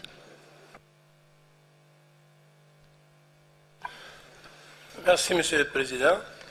Monsieur le Président, suite aux différents exposés du Centre du patrimoine mondial et de l'ICOMOS, et suite également à des informations reçues et au rapport de l'état de conservation qui a été soumis, la délégation du Mali souhaiterait apporter un certain nombre de corrections. Il y a d'abord un certain nombre d'erreurs factuelles dans le rapport lui-même, mais aussi on souhaiterait insister un peu sur les efforts faits par l'État partie pour améliorer l'état de conservation du bien. Concernant ce paysage culturel, il faut relever que tout d'abord, la zone minière concernée n'est pas dans la zone tampon. Elle est située à environ 100 mètres de la zone tampon. Et le délégué du Centre du patrimoine mondial, M. Lazare, a eu à parler de l'élaboration d'un plan de gestion intégré. C'est là vraiment un outil de gestion pratique qui a été élaboré en vue d'une meilleure conservation du bien. Et au passage, il faut souligner que ce plan de gestion qui est intégré s'intéresse non seulement aux communautés, mais aussi prend en compte les mesures d'atténuation en vue d'éviter des dangers éventuels ou alors d'écarter des risques sous-jacents qui peuvent considérer comme étant des dangers potentiels sur le bien. Au sujet de la protection, de la conservation, de la consolidation des sites archéologiques, qui est aussi un souci fondamental, il y a un document qui a été fourni par l'État partie qui donne des détails. Et ce document est intitulé Illustrated Rehabilitation Work Plan and Progress Report. en Makoumbe. Ça donne, comme on l'a dit, des détails sur la protection de ces sites archéologiques. Pour ce qui est de la zone tampon, dans le processus de nomination des biens, la zone tampon, nous le rappelons, n'est pas une exigence. Mais lorsque la zone tampon est là, elle permet de renforcer le système de protection. Mais pour ce qui est du cas précis de ces paysages culturels, la zone tampon existe. Et le délégué du centre du patrimoine mondial a parlé, si vous voulez, d'une concertation inter-État pour tous les pays qui sont concernés et qui doivent bientôt signer, si vous voulez, un accord relatif à cette zone tampon-là. Ensuite, il y a un autre effort extrêmement important qui a été fait par l'État pour minimiser les différents problèmes. Il s'agit de la nomination des médiateurs qui va servir désormais de relais entre les propriétaires terriens et l'État de l'Afrique du Sud. Ensuite, nous avons noté un autre élément technique extrêmement important pour ce qui est du cycle de soumission des rapports de conservation des biens. Nous nous sommes rendus compte que ce bien, qui est un paysage culturel, a été soumis pendant 4 ans successifs, en 2010, en 2011, en 2012 et en 2013. Alors, on souhaiterait également que la parole soit donnée à l'État parti pour apporter un peu plus d'éclaircissement. Je vous remercie. Donne la parole à Sénégal. Merci, Monsieur le Président. Je pense que mon collègue du Mali a déjà fourni l'essentiel des informations complémentaires. Je salue le rapport du centre ainsi que le rapport de l'ICOMOS que je trouve tous d'ailleurs très très positifs. Il y a cependant des précisions à faire. Je pense que l'État parti, ce qu'il a signalé, c'est que dans le cadre de son projet global de développement, il a fait l'inventaire des ressources de charbon et de gaz. Et il y en a qui sont disponibles dans la zone. Et je pense que c'est le droit à l'inventaire que nous avions évoqué la dernière fois. Et cela nous amènera certainement un jour à discuter des notions de valeur universelle prospective. Je crois aussi qu'il y a peut-être un lapsus dans ce qu'a dit mon collègue du Mali. Ce n'est pas une distance de 100 mètres, mais c'est d'environ 100 km. Donc, de ce point de vue-là, il n'y a pas de menace par rapport à la valeur universelle exceptionnelle. Il faut signaler aussi, d'après les informations fournies par l'État parti, qu'aucun permis ni de licence d'exploitation n'a été offert dans cette zone. Ils nous ont aussi précisé que la loi sud-africaine n'autorise pas d'activité minière dans les aires protégées, y compris dans les sites du patrimoine mondial. Compte tenu de toutes ces informations, nous pensons qu'il serait peut-être utile de réviser la tonalité du projet de décision afin qu'il soit plus conforme à la réalité. Merci. Rear, you have something to say.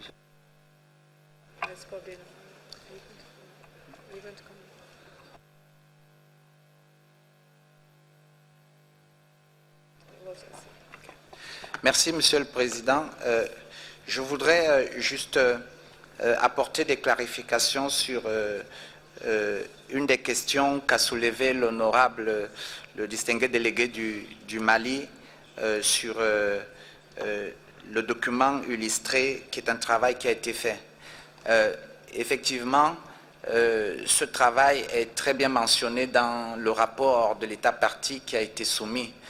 Malheureusement, il y a eu des problèmes de transmission du document par Internet, ce qui est tout à fait normal et peut arriver, donc ce n'est pas un problème, mais nous avons échangé avec l'État parti et ce document nous a été transmis il n'y a pas très longtemps et ICOMOS prendra le temps de l'examiner également, mais nous avons échangé avec l'État parti dans un esprit de coopération dans le cadre de cette soumission. Sur la question des permis d'activité que le distingué délégué du Sénégal a mentionné, je voudrais simplement souligner que le dernier rapport de la mission du Centre du patrimoine et de l'ICOMOS avait effectivement fait part d'un ensemble de permis qui seraient sur le point d'être attribués en périphérie de la zone tampon et qui pourraient également avoir un impact sur la valeur universelle exceptionnelle qui elle-même était déjà bien menacée par les projets existants, y compris également l'extension de la mine de diamants à l'intérieur du site. Et c'est pourquoi ces questions sont relevées par les organisations consultatives.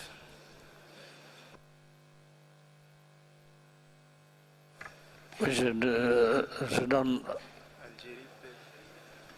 Oui, parce qu'il y a l'État parti et l'Algérie. Algérie, tout d'abord, oui. Merci, Monsieur le Président. Nous avons bien lu les informations complémentaires qui nous ont été livrées par l'État parti et qui dénotent donc de la volonté et de l'engagement de l'État parti d'apporter tous les correctifs nécessaires.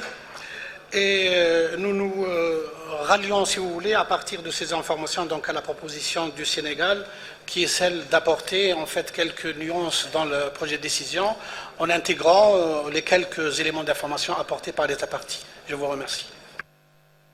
Je donne la parole à l'État parti. South Africa, you have the floor. Thank you, Chairperson. Chairperson, just in terms of clarity, I think I need to clarify that currently there is a memorandum of understanding between the states, the cross-border states. And we'd be moving towards formalizing a treaty with our heads of state. But in terms of the property itself, the state party is in the process of concluding legal agreements with private landowners to provide additional protection on the eastern side, an issue that was raised by both the advisory bodies. Furthermore, the state party has undertaken a scientific analysis of the distribution of the archaeological sites, viewshed protection, and the catchment protection areas, with a view to making a submission in due course on some minor boundary modification as recommended in the draft decision. It's also important to note, as previously clarified to the committee, that the mine has never been and is not in the buffer or in the envisaged buffer zone of the property. Chair, I think another point that was raised by ICOMOS was in relation to Venetia, and I think that would merit some further discussion. First of all, the Venetia diamond mine predates the inscription of the site. But in conforming to the recommendations made by ICOMOS during the previous committee meeting, mining companies have been encouraged to consider underground versus open cast mining where that is feasible. So in the continuation of its operations, Venetia has heeded this recommendation, and it has in fact made an application for underground mining which is restricted to the current mining footprint. The details, including the position of the new infrastructure, were submitted to the Centre in January 2013 as part of the SOC, and a heritage impact assessment in this regard will also be undertaken. It has been undertaken. The impact assessment indicates, the heritage impact assessment indicates that there will be no direct impact on the World Heritage property. And that report will also be submitted to the World Heritage Center as soon as possible, Chair. Chair, the point has already been made also that South African legislation excludes mining in legally declared protected areas, including World Heritage sites. And in this regard, Chair, we'd like to add that we've drafted a guideline to support the mining industry as well as the conservation sector that was recently signed by the relevant ministers. Thank you, Chair.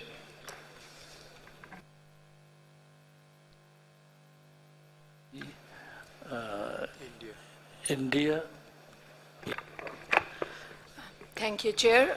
We commend the State Party for the progress made in all these aspects that you have just explained, and we also thank ECOMOS for the excellent report that they have made. What we are really concerned are about the factual errors which ECOMOS has also accepted.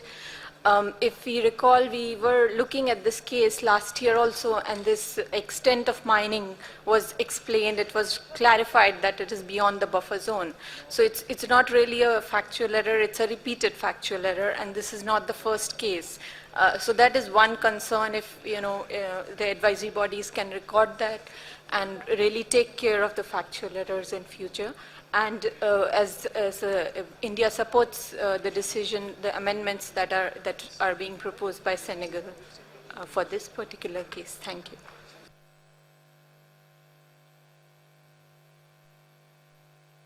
ECOMOS, you have some comment? ECOMOS?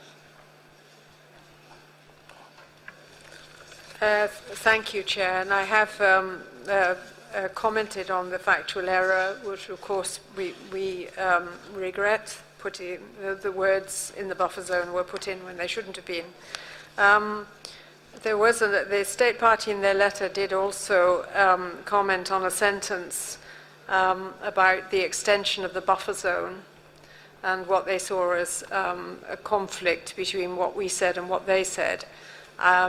Just for clarification, we acknowledge that the buffer zone doesn't cover all the areas that are necessary for the effective protection of the property, and suggested the State Party acknowledge this, while at the same time, in certain areas, the buffer zone is very large and goes well beyond what perhaps could be needed to protect the immediate setting of the property. So I don't think the two statements are mutually exclusive, but this was something that the State Party brought up in their letter. We are pleased to learn from the information now provided that the Heritage Impact Assessment has been undertaken on the Venetia gold mine extension. What we were particularly interested in were the infrastructure arrangements and the arrangements for water supplies, for example, which currently come across the property. So we'd be very interested, and as the State Party suggests, this will be sent in due course, and we will evaluate it accordingly. I think that's all I have to add. Thank you.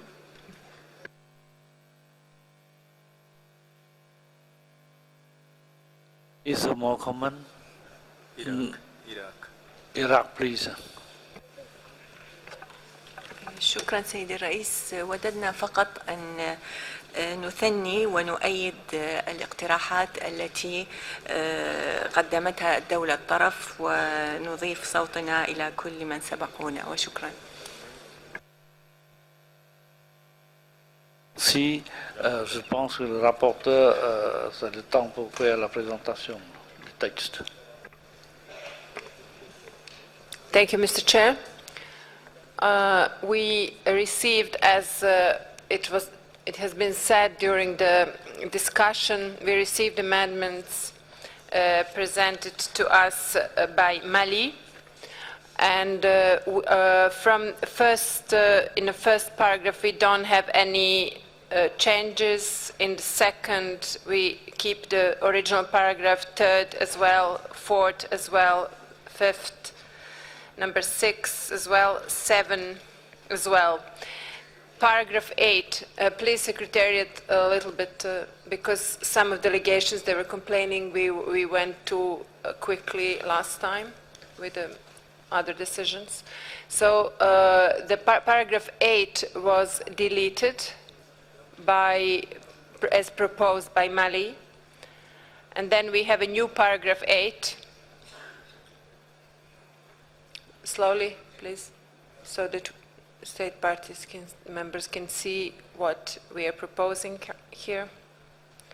And we have so this is a new paragraph 8 that you have in front of you. And then we have a new paragraph 9 with changes of the date for the State of Conservation report. So now I think with all the explanations of Mali that submitted considerable changes and taking into account all that has been said during the discussions, and factual errors that we had, that you can proceed to the adoption of the proposed decision, Mr. Chair. Thank you very much.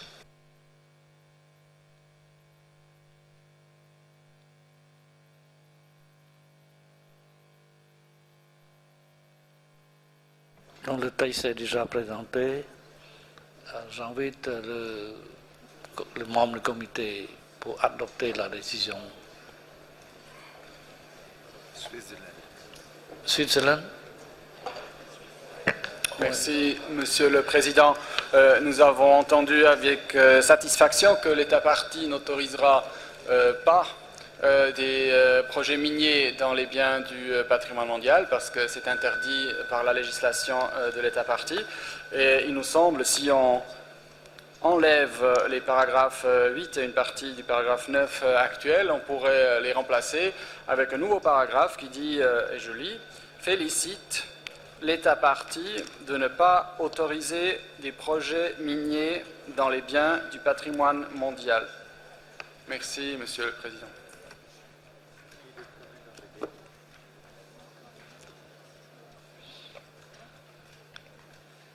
If you have any more comment,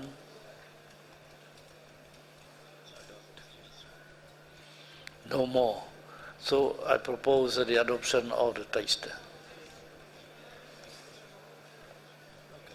Dans le texte adopté, I now invite Mr. Elundu Asomo to read out a list of the cultural property inscribed on the list of the World Heritage located in the Africa region, which are proposed for adoption without discussion. Merci, Monsieur le Président. Les sites suivants sont proposés pour adoption sans discussion. Ville historique de Grand Bassam, décision 37,7b.37. Basse Vallée de l'Omo, décision 37,7b.39. Vieille Ville de Lamou, décision 37,7b.40. Et Villes anciennes de Djenné, décision 37,7b.41. Je vous remercie, Monsieur le Président.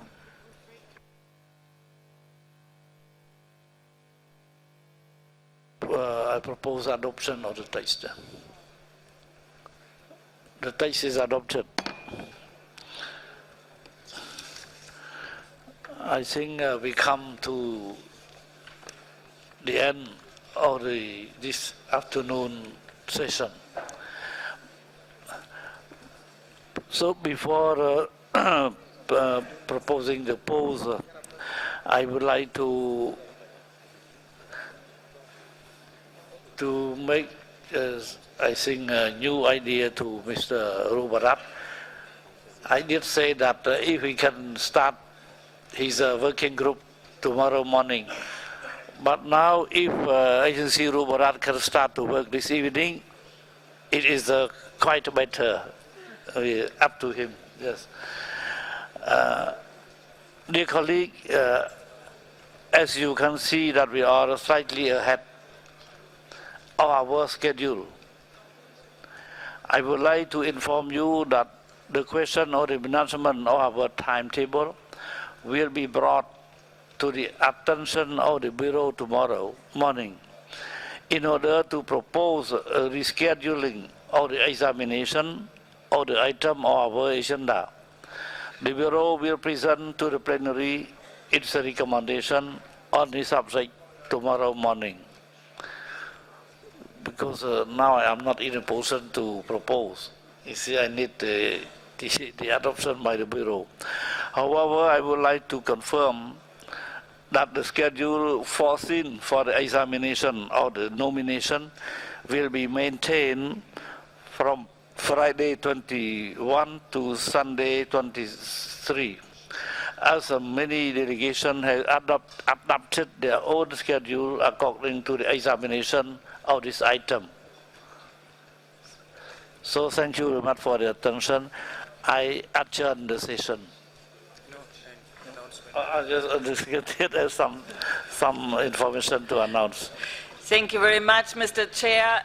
The delegation of the Republic of Korea would like to invite you to an open forum on exploring new older approaches to World Heritage conservation, and that takes place now in the Champai room here at the Peace Palace on the 3rd floor. Then the delegation of Finland has a Finnish midsummer starting at 7:30 in the Rumdol room on the 1st floor here in the Peace Palace, which will be followed by a reception. And there is an announcement concerning the opening launch of the Singapore Botanic Garden exhibition on the 4th floor in the West Wing, also starting now. Thank you.